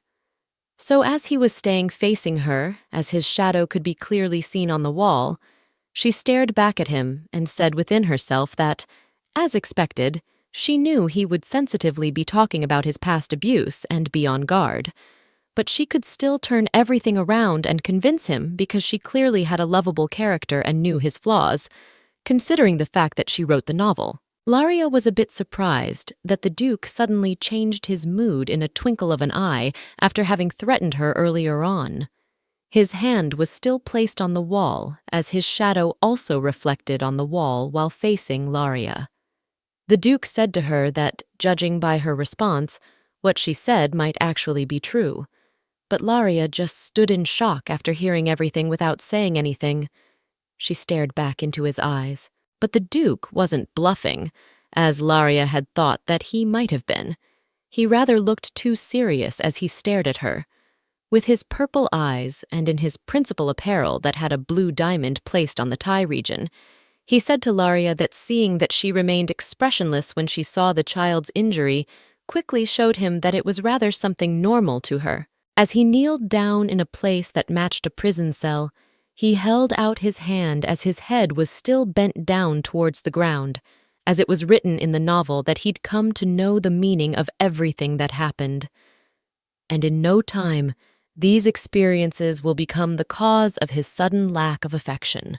Laria then explained further to Duke that peradventure is when someone reaches out their hand to children, like the little boy who sat on the ground and was in severe peril as tears ran down his cheek.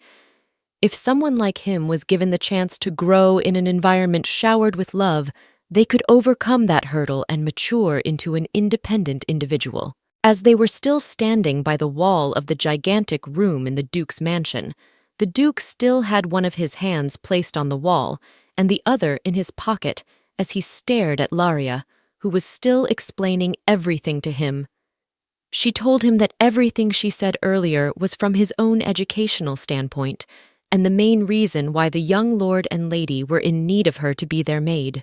With so much doubt in the Duke's eyes, which could be clearly seen from the way he looked at Laria, he was rather left with no choice at this point but to believe her, because she had rather tried to prove herself more than worthy to be left with the care of the children. So as they were both facing each other, he told Laria to let them all see how far her convictions would take her. The Duke then turned his head away from Laria and was now facing the window side with his nice trimmed hair and princely apparel that had a blue diamond placed at his tie region. He stood and added to what he said to Laria by saying he is only giving her 2 weeks to prove herself, and if she doesn't seem to convince him within the next 2 weeks, they will all continue with his original judgment of him not wanting to employ her. Laria then smiled after the good news because the grace of 2 weeks was rather better than not getting the job entirely. So she stood with his long blonde hair, placed her hand on her chest as she answered His Majesty the Duke, and said that yes, she was confident that she would prove herself more than worthy and even do more by exceeding his expectations. In no time, Laria was now assigned to the room where she was going to stay while undergoing the 2-week test given by the Duke. She was then ushered into the large room by a maid who stood by the door of the room and said to Laria that this was going to be her room from now on. Laria stood in front of the maid and stared at the various pieces of furniture that were in the room, ranging from the green sofas to the large brown cupboard placed by the wall. The room given to her was really spacious. As the maid was done assigning the room to Laria, she bent her head down and placed her hand on her chest while telling Laria that she was actually going to be her personal maid going forward. The pretty smiled with her beautiful black hair as she gave Laria so much reverence as if she were the Duke's wife, and the maid added by saying she would do her best to take good care of Laria. The maid didn't quite stop at that, as she went ahead and said to Laria that she could clearly see that she must have been tired from today because, considering the time she came for the interview, she hasn't really rested ever since. So the maid then offered to bring some light refreshments for Laria before she got some rest, but Laria didn't quite say anything for a while as she stared at the maid in complete shock.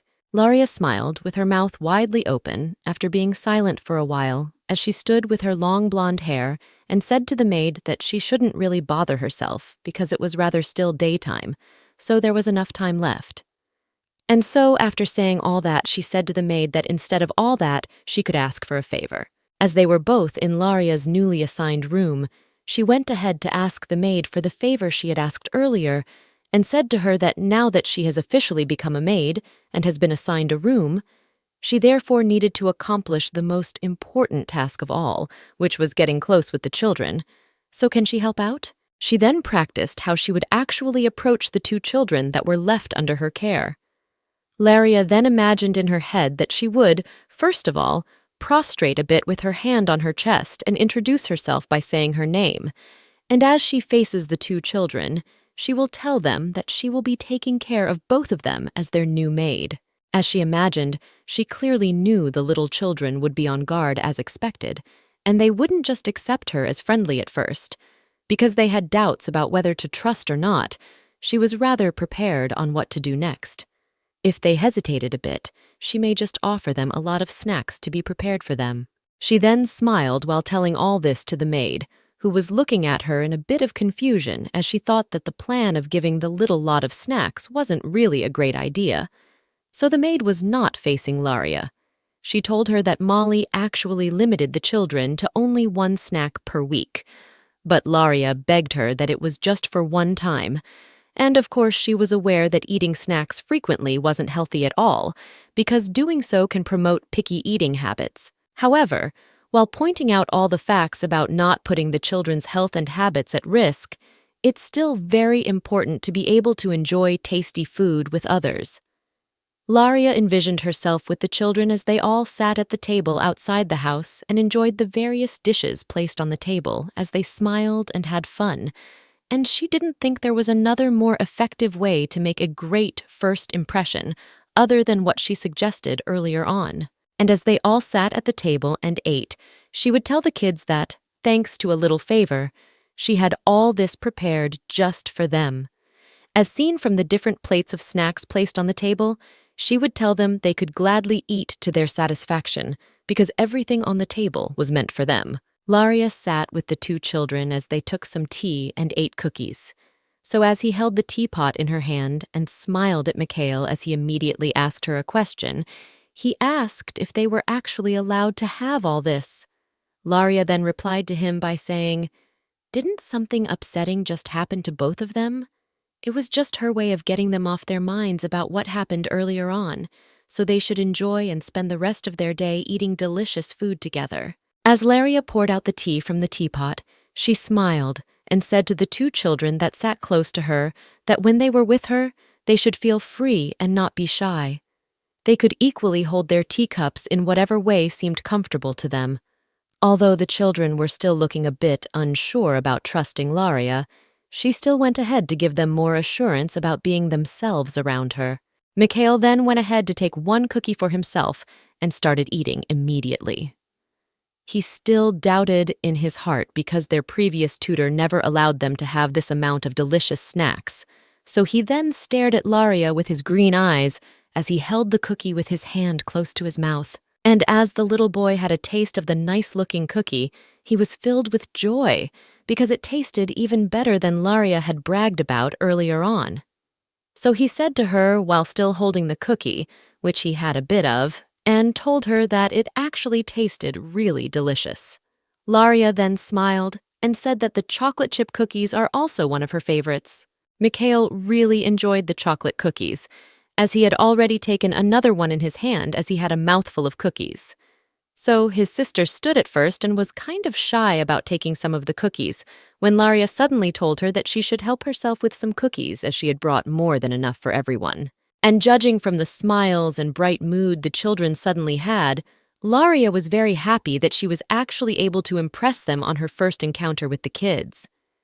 So Mikhail's sister finished tasting her own share of cookies. She said it was quite tasty and continued eating. Seeing that made Laria even happier as she held her two hands together and thanked her stars that she had achieved what she feared at first. The maid assigned to Laria was also in the room with the little children. Laria suddenly announced to everyone that instead of just sitting here, they should rather eat some of the snacks placed on the table. So, as the maid heard that, she lifted up her finger and pointed towards herself, and smiled as she asked whether she was included in the persons who were listed to eat from the table. As they were all seated in the room with various dishes placed on the table, the two children were a bit surprised as they both stared at each other in amazement after they saw how they hurriedly ate one of the snacks from the table and begged Laria to try it out because it tasted really nice. But Laria sat and enjoyed what she saw and didn't really eat much. Following that, her actual joy was to see the children happy. And since they were already there, she relaxed and observed. And immediately after that fun time that they all had, Laria promised herself that she was going to work hard in order to capture the children's hearts and make them love her even more. Laria then decided that every morning she was going to rush to the children's room, wake them up, and prepare breakfast for both of them. So she sat on the children's and held Mikhail by the cheek as he stared into her eyes. Indeed, the children had already started loving her even more than she had expected. Since her bond with the children continued to grow as the days passed, she decided that she would accompany them everywhere they were going. Even during their classes, which they had with Molly, she accompanied and stood behind as she observed everything. Although Molly wasn't really happy that Laria had now captured the hearts of children, Laria was still there, so nothing bad would ever befall the little children. Laria sat at the back as she attended the class with the little children who sat in front and received lessons from Miss Molly. And to Laria's greatest surprise, she came to find out that Miss Molly is actually teaching 5-year-old kids pretty advanced subjects. Molly stood with a book in one of her hands and chalk in the other as she taught the children who sat in front and were playing. She sat with her long blonde hair and placed both hands under her chin as she wondered about everything that happened that equally brought her here. Laria then said to herself that, fortunately, since the incident, the Duke has forbidden all forms of physical discipline, and everything has rather become uncomfortably peaceful. But it isn't a bad thing as long as physical punishment has come to an end. Laria pictured herself wearing a red face cap that had a Maid encryption written boldly on it because she was rather confident, judging from how things were going, that in no time she could become their permanent caretaker and also become very close to the Duke's family. And she wouldn't hesitate to use that great opportunity and her position as the children's maid to help build the relationship between the Duke and the kids, because he was rather lacking in that and hardly makes them for time as he visits them in their rooms once in a while to check up on them.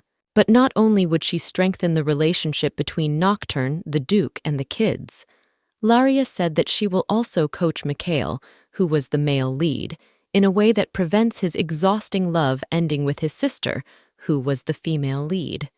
She then pictured the devastating moment Mikhail placed his hand on his sister's and stared at her lustfully.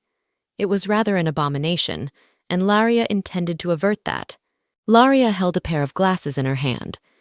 With her eyes closed and her long blonde hair packed backwards, she suddenly imagined the moment when the Duke actually understood and cherished the happiness that comes from family. She then pictured them all playing on the hill with the children while the sun went down. It was rather something very beautiful to behold. Laria stood close to the Duke and leaned on his chest as he tried to look away from her while holding one of his hands up. As the rays of light shone on both of them as they stood by the window side, Laria said within herself that she would try her best to make the Duke understand and create a happy ending. Something that Laria would have thought was that it would take longer before the grace of 2 weeks given by the Duke for her to prove herself elapse. It has actually been 1 week since she became Maid, and I felt like forever because she was able to get even closer to the children than she had expected. So she held Mikhail in her arms as he joyfully clung to her. Laria's bond with the children grew to the point that they couldn't possibly do most things without her, so as she was in the children's room with Mikhail still clinging to her arms, she didn't go to bed as his sister had already laid down on the bed.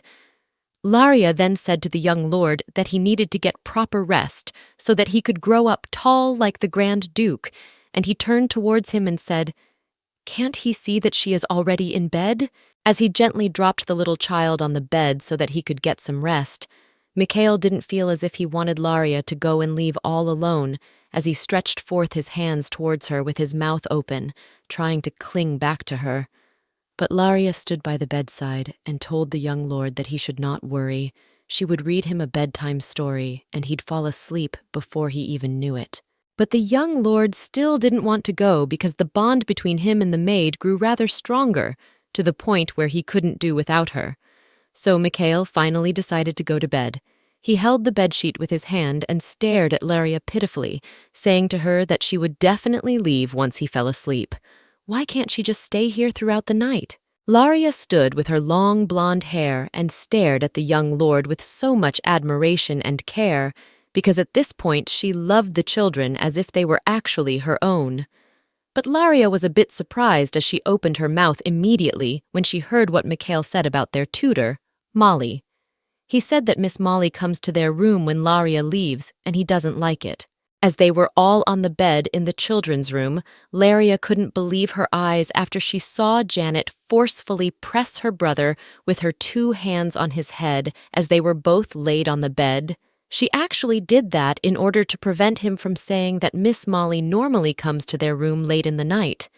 But Laria stood beside the children's bed and stared in total confusion. Mikhail's sister still had her hand forcefully wrapped around her brother's mouth, and things became a bit tense because she really hurt him by doing that. So he closed his as he tried to get away from her grip, and while doing that, he tried to tell Laria the main reason Janet didn't want to allow him to say what he wanted to share. As the young lad couldn't take it any longer, Mikhail then removed his sister's hand that was tied around his mouth, and while kneeling on the bed with his sister, who stood behind him, he then faced Laria and told her that every night Miss Molly would come and serve him bad tea. Laria was a bit in shock as she stood by the bed with her long blonde hair and hands placed on her chest.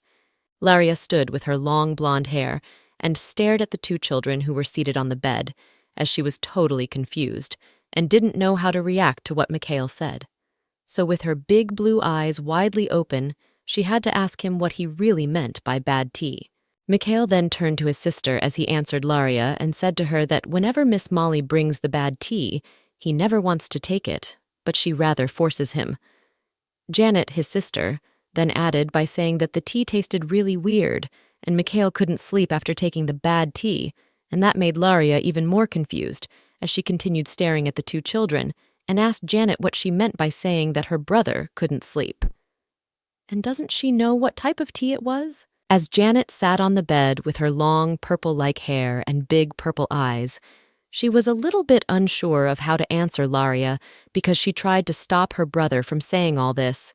But as she held both hands and didn't want to act weird since she was left with no choice, she said that the tea smells like lemon and mint. She continued by saying to Laria that there was a certain time Miss Molly came in the night to serve both of them the bad tea.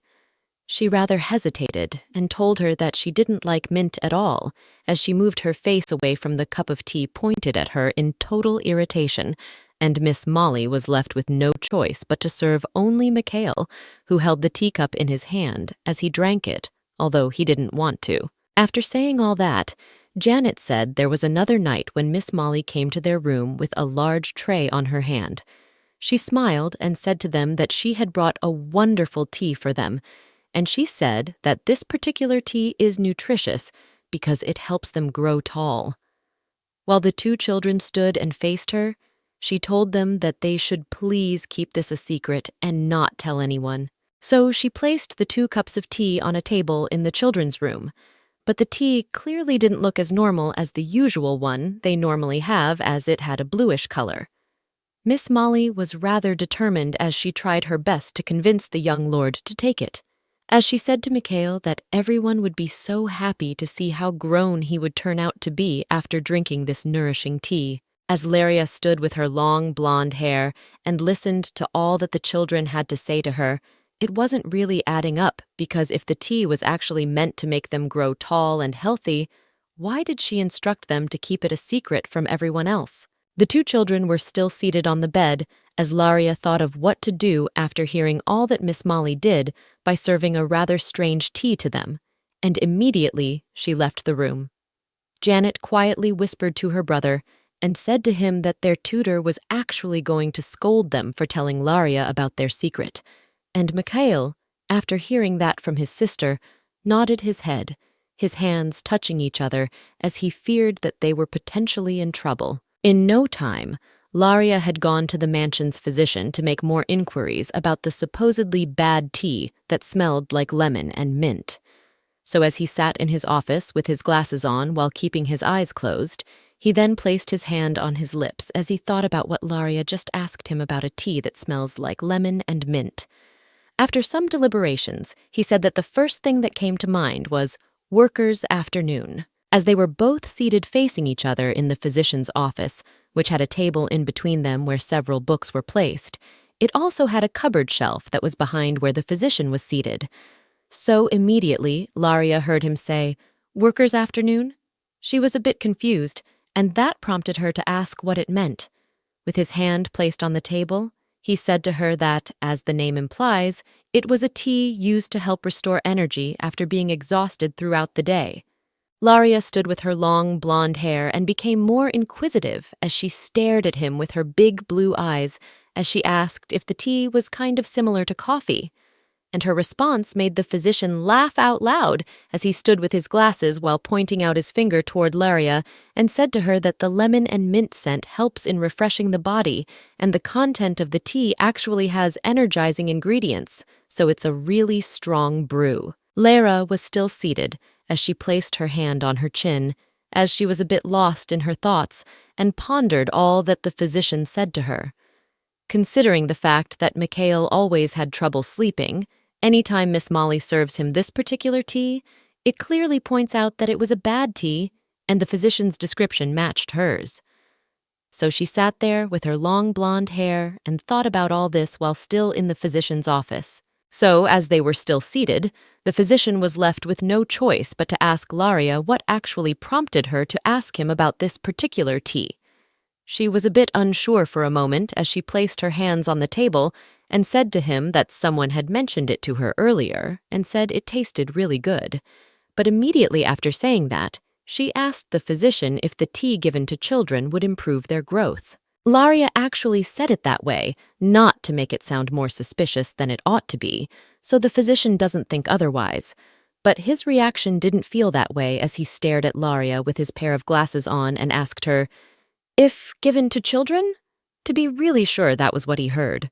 Without waiting for her to give him an answer, because it all felt a bit odd, he furiously stood up from his chair with his glasses on as he placed his hands on the table that had a lot of books on it and said to her, "I hope she hasn't given any children this particular tea, and she should never under any circumstances let any child drink it."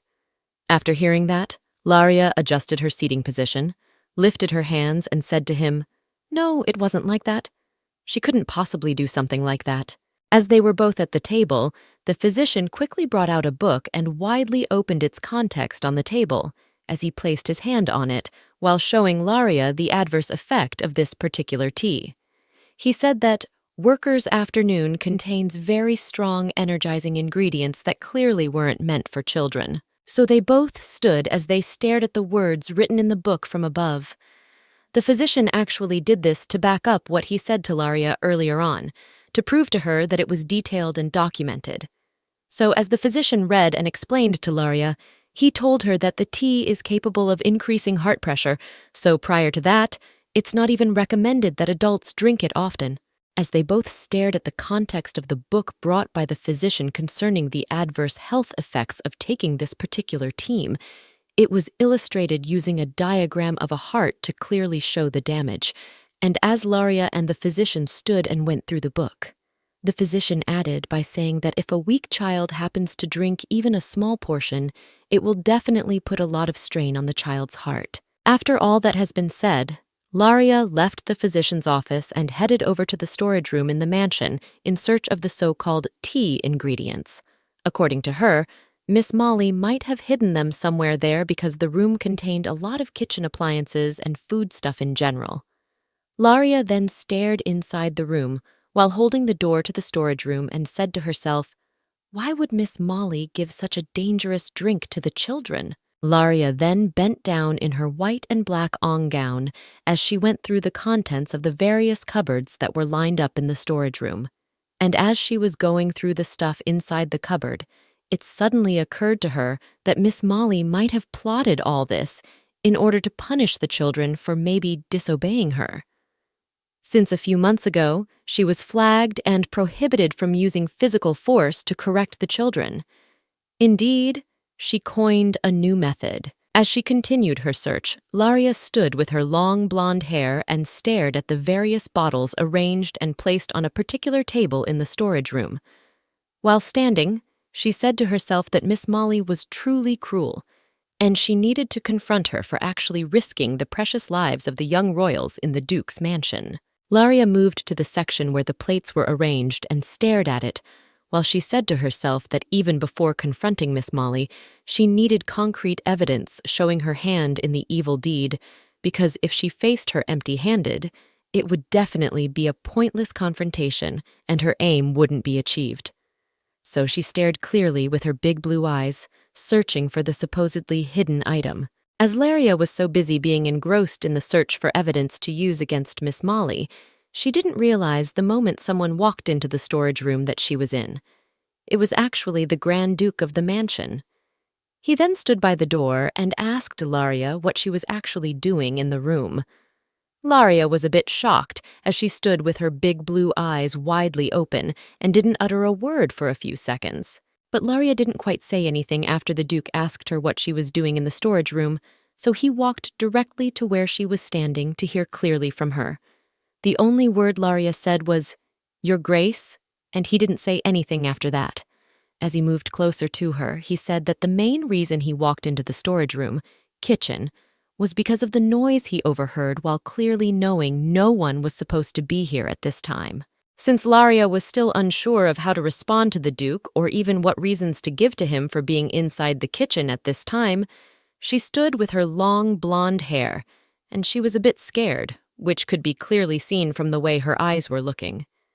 She then asked herself, would the Duke even believe her if she brought the case of the bad tea to him, judging that she didn't have any evidence to show at this moment? The Duke then walked towards where Lara was standing since she didn't seem to be ready to answer him, and he was rather out of patience, so he kind of frowned on his face and asked her if she really didn't want to answer, considering he was caught in a room she wasn't supposed to be in. But to his greatest surprise, Laria suddenly dragged him away by holding his hand and saying, "Now is not the time." The Grand Duke was puzzled as he followed Laria from the back as she still held his hand while trying to run forward so they could both hide in the kitchen. And that pissed him even more because he actually didn't know why she did all this. She then said to herself that she kind of lost track of time because of the interruption caused by the presence of the Duke, and that slight mistake will possibly give Miss Molly the chance to get the tea and serve it to the children. And as if Laria knew what was going to happen next, because almost immediately she thought about that, Miss Molly walked into the storage room with a candlelight in her right hand, as she held the door with her other hand and stared inside the room. Miss Molly walked straight into the storage room with the candlelight in her hand as she used it to enable her to see through the room, considering everywhere was getting dark.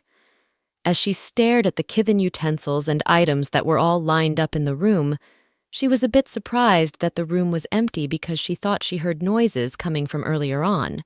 But the Grand Duke was rather puzzled as he stood closely to Laria as she kept being hidden in the storage room. All the furiousness that he had against Laria for dragging him earlier left as he now kind of understood what was currently happening as they both observed what Miss Molly was doing in the room. As they were both hidden, the Grand Duke was a bit surprised, as he was still thrilled with what Miss Molly was trying to do at this particular time of the night, and he wanted to utter a word as Laria quickly and quietly placed her hand on his lips to stop him from making any unnecessary noise that was alerting Miss Molly. Laria then stood with her long blonde hair, turned to the Grand Duke, stared at him with her big blue eyes, and said to him that he shouldn't be angry with her at this moment because she knows he might be, considering her unexplainable behavior, and she added by saying she would explain everything to him later. Miss Molly then stood in the storage room with a jar bottle in her hand as she stared at the contents of the bottle. It was actually the bad tea that was inside the bottle that she held. Indeed, all that Mikhail said to Laria was actually true, and this was proof. As Miss Molly stood, she was a bit pissed as she quickly recalled and pictured the time when Laria's coming to the mansion, actually shattered her plans, and she wouldn't have had to go to the length of introducing this method. Laria had always monitored and interfered with her plans whenever she was with the children, and she couldn't control the kids freely because of her. As she stood with the cover jar in one hand and the jar in the other, as she was close to the stove, which had a kettle on it, as she was preparing to start making the tea, Miss Molly suddenly said to herself that she should have punished Mikhail to the point that he wouldn't have been able to let out a single cry. Indeed, Miss Molly was heartless to the point that she would have so much hate towards the young lord who actually didn't do anything wrong. Miss Molly was still standing next to the kettle that was on fire as she stared at it with so much hatred and said to herself that she actually didn't plan on staying here for long because the sooner it was, the better. As she continued pondering all these things to herself, she said that the only reason she was still around was because her ultimate goal was to destroy the Grand Duke, Nocturne. She then went ahead to open the lid of the kettle, poured out a strange substance into the kettle that was on fire, and said to herself that she would do anything in power to come to the realization of her goal. She added by saying she would do anything it takes to ruin the relationship between Nocturne and the children. Nocturne and Laria were still hidden in a separate room in the storage room as they both peeped through and overheard everything that Miss Molly said. And they were even more surprised as they heard her saying that she would not wait any longer as she had no choice but to sacrifice their children now by adding the ingredients of the bad tea. They couldn't take it anymore as they stepped out of the room. They had been hiding all this while, and Laria stood in front as she held the door with her right hand and shouted towards Miss Molly, ordering her to stop and not move an inch from where she was standing. Miss Molly, on the other hand, was in complete shock that someone was actually in the room with her all this time. Because of how pissed Nocturne was, he stepped slightly in front of Laria as she leaned close to him with her long blonde hair.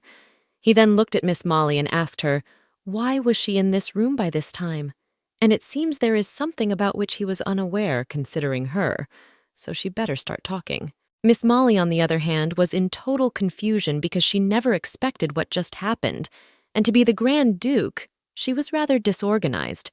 So as she turned to answer him, she stuttered and almost fell as she answered and said, "Your Grace, you're rather misunderstanding the current situation." She stood in so much shame when Laria didn't let her explain herself because she was rather pissed.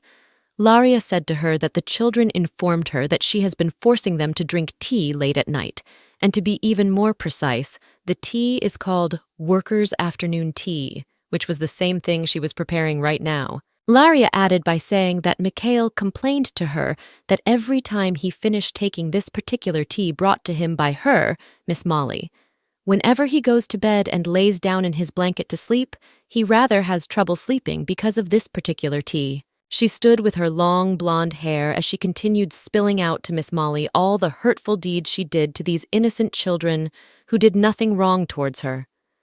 Laria then stood with big blue eyes and said to Miss Molly that she even went to the length to force Mikhail to drink tea that was harmful to him even when he resisted.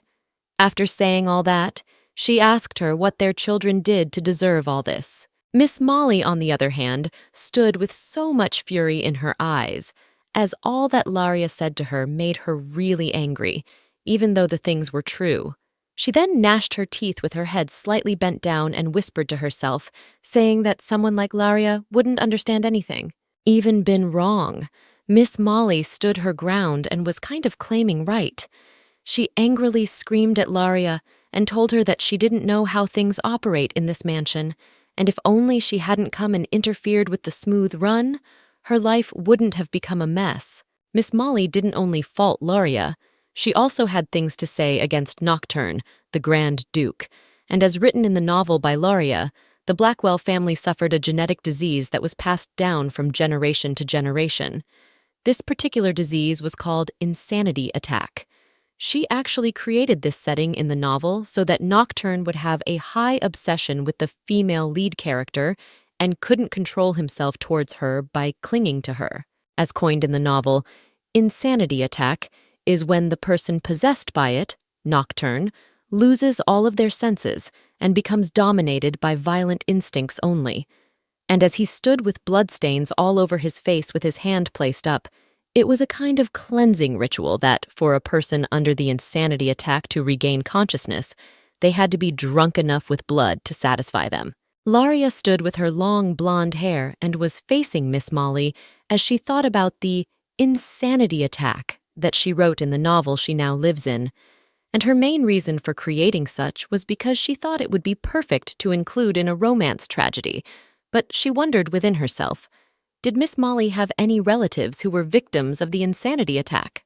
Miss Molly, on the other hand, was a bit furious and angry as she blamed Nocturne for the misery that befell her, and this happened when he had his own insanity attack long ago, and unfortunately, her younger sister, who was a maid in his mansion, was there to witness the occurrence. As she stood and voiced out everything that was on her mind, she suddenly pictured the moment when Nocturne almost harmed her sister when he was under the spell of the insanity attack. Even though her sister didn't get directly involved in the incident, the trauma and mental shock made it impossible for her to continue living a normal life.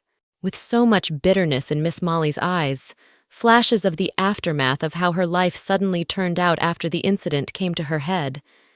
As she pictured when her insane sister laid on the bed after scattering her room with dirt all over, it became a responsibility for her that every day she had to take care of her sister and other family members who were going insane.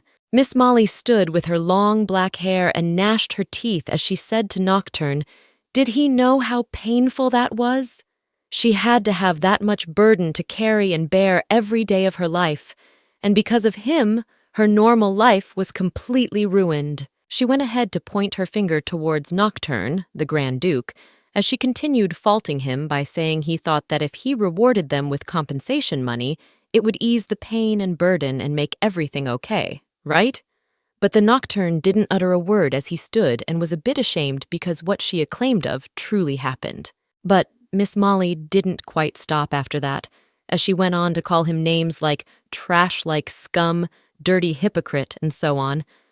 Because of how hurtful those words were, even as true as they were, it definitely made Nocturne even more ashamed as he covered his face with his hand while standing next to Laria, who was trying to comfort her, as she was even more confused about how things were unfolding in a short time. As if that were not enough, because immediately Nocturne took away his hand from his face and wanted to speak when Miss Molly shouted, "My life!" repeatedly to him, and that he should give her back as Molly Owen because according to her, the life she is living isn't hers. But Laria was not taking in any longer as she saw that Miss Molly was rather getting out of hand with all that she said, so she ordered to stop at once. And as she stood close to Nocturne with her long blonde hair, she added by saying to Miss Molly that she was only trying to pour out her frustration towards someone else. But Nocturne didn't see it that way as he stared at Laria strangely, and couldn't blame her because she clearly wasn't around long enough to understand what happened before. Laria was seated in the living room when one of the maids in the Duke's mansion suddenly walked towards her with a letter in her hand and said, "Young lady, you've received a letter." So Laria collected it and was a bit intrigued as to write it to her as she held and opened the letter in her hand. But as the maid was still standing in her blank and white maid attire, Laria quickly pointed out to her that the letter was actually sent by the Sherwood family. And after hearing that, the maid quickly voiced out that the letter was actually meant for her, as Laria added by saying that there was a name written in the letter that says, Maria Owen, and then she handed over the letter to the maid. The maid then held the letter in her hand and said that Maria is a friend of hers. She met her before she started working here.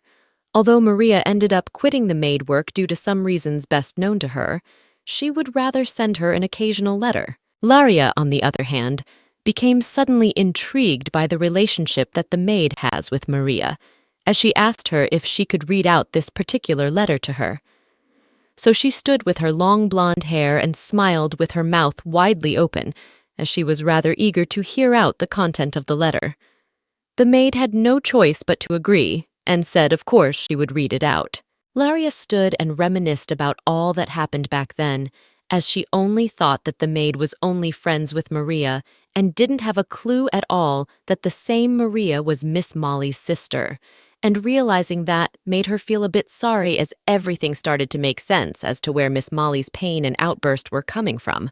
As Miss Molly had now moved close to Laria, and they were both now facing each other, Laria suddenly had to break the silence and tell her that her maid, who was friends with Maria, told her something. At first, when the trauma started, she had a really painful time, but now she should be stuck in the past, as Maria wrote to the maid and added by saying that she has gotten better these days, and she has been thinking that maybe it was time she started a new beginning. Maria really expressed herself in the letter she sent to the maid, as she said that even when her sister, Molly, stood by her as she was on the ground and placed her hand on her head and felt miserable, she said to herself that any trauma in someone's life was just like a wave that will definitely pass, and those that overcome the pain will definitely become better people. Laria added by saying that the same would have been said and seen about Miss Molly, but even though Maria is trying her best to stand back up and kickstart her life, unlike her, Molly, who was still swayed by her anger, this particular statement made Miss Molly even more furious, as it could be seen on her face, as she screamed in anger with her mouth widely open and went forward to lift up her hand to slap Laria. As Miss Molly was about to lay her hand on Laria, she quickly used her fast reflexes and held her hand to stop her. And as she stood with her long blonde hair while still holding Molly's hand, she then obliged with her that she shouldn't allow her anger to control her and do something she would later regret doing. As Nocturne stood with his head bent down and his hand placed around his forehead, she felt a bit ashamed because he clearly knew that this outburst was a result of what he had done before.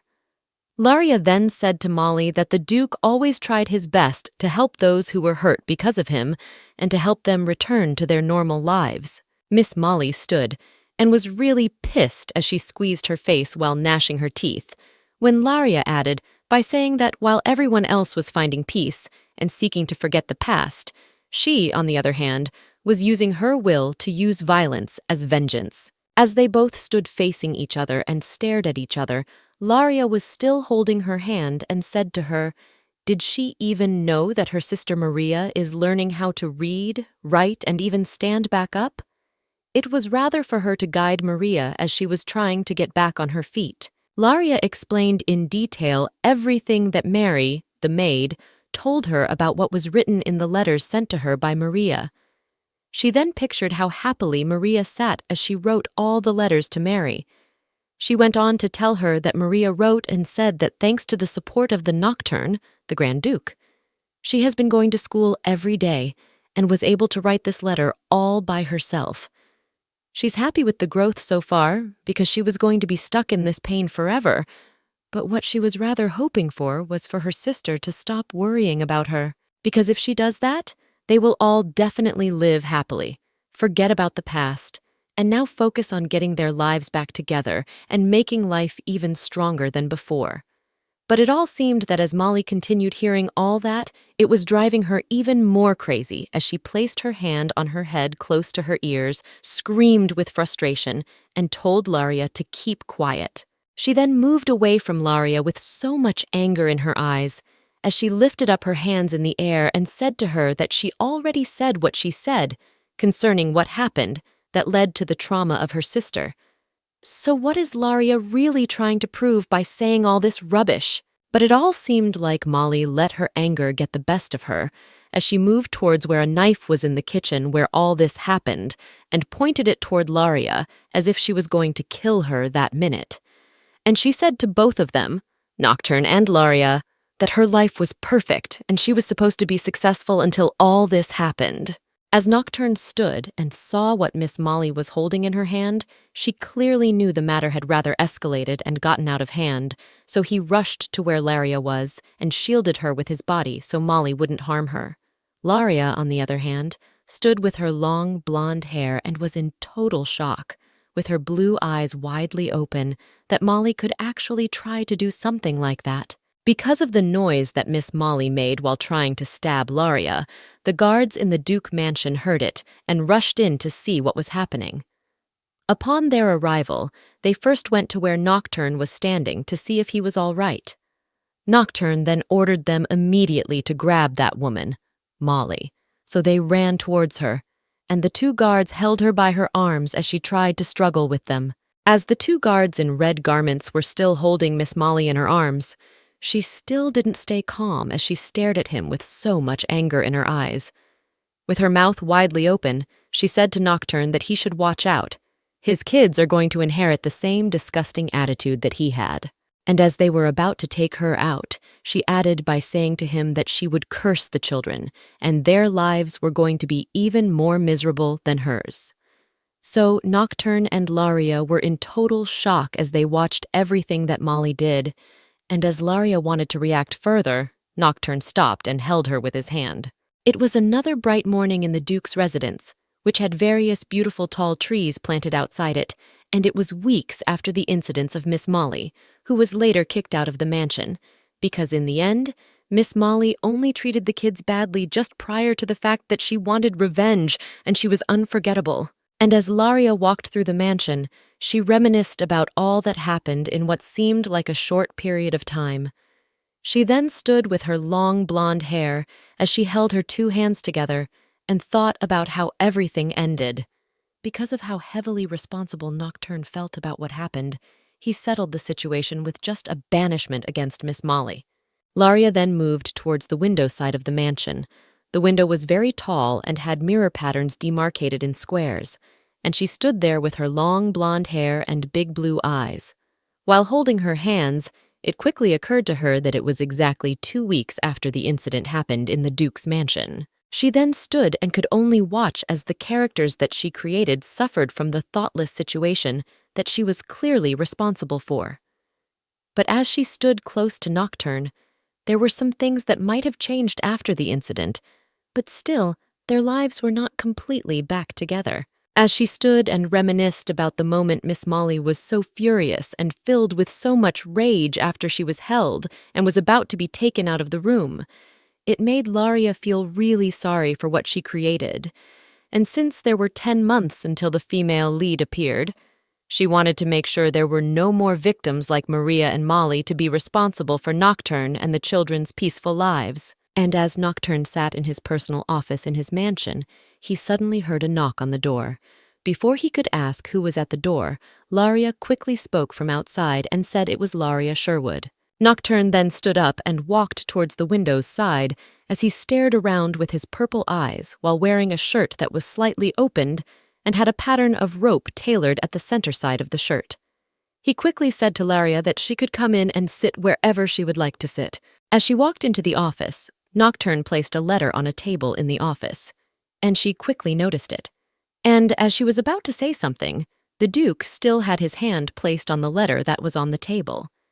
As he said to her, "This is a contract for her official employment here in his mansion." He then went ahead to hand over the letter to Laria, who held it with her two hands as they both sat on different sofas in Nocturne's office. The table in the office also had candle holders with candlesticks on them, with a feather and ink container placed at the other end.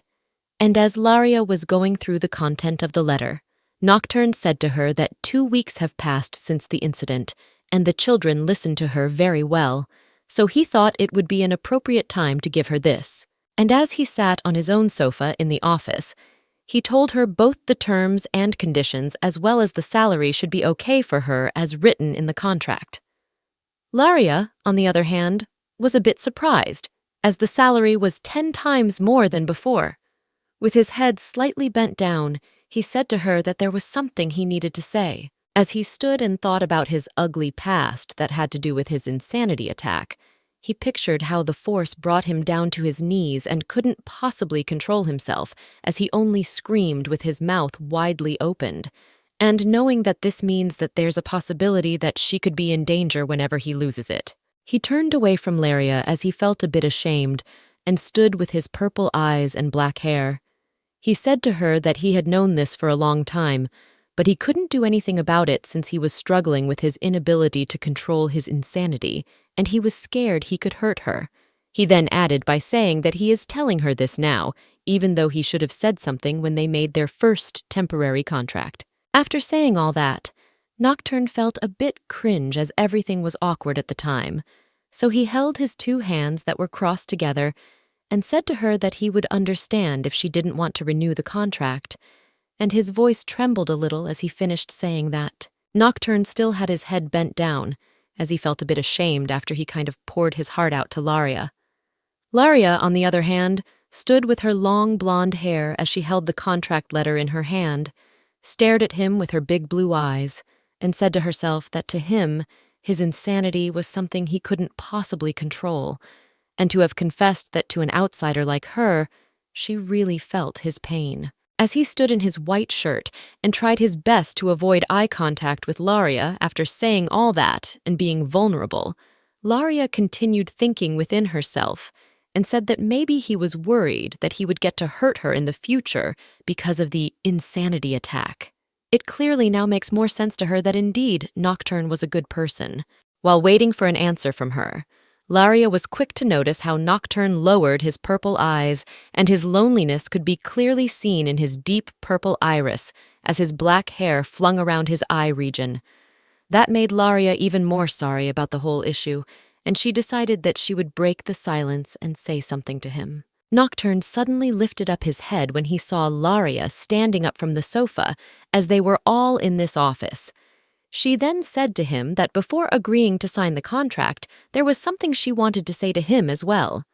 She said that the truth was that her parents didn't approve of the idea of her becoming a maid to the Grand Duke. She smiled and continued by saying that the reason she applied in the first place was because she wanted to leave her family, seeing that they treated her horribly and she couldn't possibly take it any longer. And after saying that, Laria pondered within herself that they were all in a world where unmarried daughters fully belonged to their fathers and didn't really have a say concerning most of the decisions in their lives, to the point that even if they run away and their father demands their return, they will be dragged back like an object to their father's house. Reminiscing that felt a bit odd. Nocturne sat on his own sofa in his office and held the contract letter in his left hand as he glanced through it. There was also a candle holder that had lit candlesticks on it placed on a table that was in front of both Nocturne and Laria. And Laria said to herself that, just like the Grand Duke, she also hid some things about her private life. He then stared at Laria, his fine purple eyes, as it all seemed she was done saying all that she intended to tell him. If he then bashfully said to her that she wished to cancel the contract, he would fully accept it without a grudge against her because he would clearly know where she was coming from. They both sat on their different sofas in Nocturne's office and stared at each other, as they both didn't know what to say to each other because it felt rather awkward. Nocturne then held the contract letter in his hand as he faced Laria, waiting to hear her response concerning renewing the contract or not. As Nocturne held back the contract in his hand and saw that Laria had already signed and didn't say anything, he held his feather pen and also went to the designated area for him to sign. And he told her that he was aware of the Empire's law, where unmarried women belong to their fathers, and after they were married, they then belonged to their husbands. While still seated in his office, he wore a white shirt so that his chest could clearly be seen. He was still holding the letter in his hand as he stared at Laria stylishly with his purple eyes and said to her, "However, she shouldn't be scared of anything because she now knows that he is above such laws." Laria was a bit in shock as she sat on the sofa with long blonde hair and her mouth widely opened as Nocturne gave her back the contract letter. He added by saying that if she could continue to be a great maid for the children, she wouldn't have any reason to worry about such things pertaining to the law. She held the contract letter in her hand as everything concerning her work in the mansions was finalized since both she and Nocturne had written their signatures and names on the letter. And as she was still going through it, Nocturne added by saying that until the contract ends, she won't be going anywhere. Laria then laughed hard after hearing what the Duke had to say about her not having to go anywhere. As she stood with her long blonde hair, she said to him that she couldn't possibly do that. How could she go anywhere without the young lord and lady? In no time, Laria officially became the children's maid, and felt unreal to her, because at first she didn't even think of her as worthy enough to be handed over to the care of the young royals, Mikhail and Janet. As she sat and watched them play as the maid was pouring her coffee, Laria was vigilant. Even from afar, she urged them to be careful so that they didn't trip and fall. But as they were all seated and relaxed outside the mansion, Laria was quick to notice that it all seemed like there were quite a few new workers in the mansion these last couple days. She couldn't help but see different workers moving here and there, either carrying luggage or heading somewhere. The maid that served Laria earlier on stood at her back with one of her hands raised up as she told her that, as you might not know, every year a banquet is held at this mansion, so they hire more servants to aid and prepare for it. Laria stood up immediately and stared at the maid with her big blue eyes. She was in shock, as well as total surprise at what she had just informed her of. But it wasn't her fault, because she was not around long enough to know the annual events that took place in the Duke's mansion. As Laria stood and was facing the maid with her long blonde hair, she still found it amazing, as her mouth was still open as she turned to really hear what the maid said concerning having a banquet in the mansion. The maid then nodded in agreement that it was clearly what she said.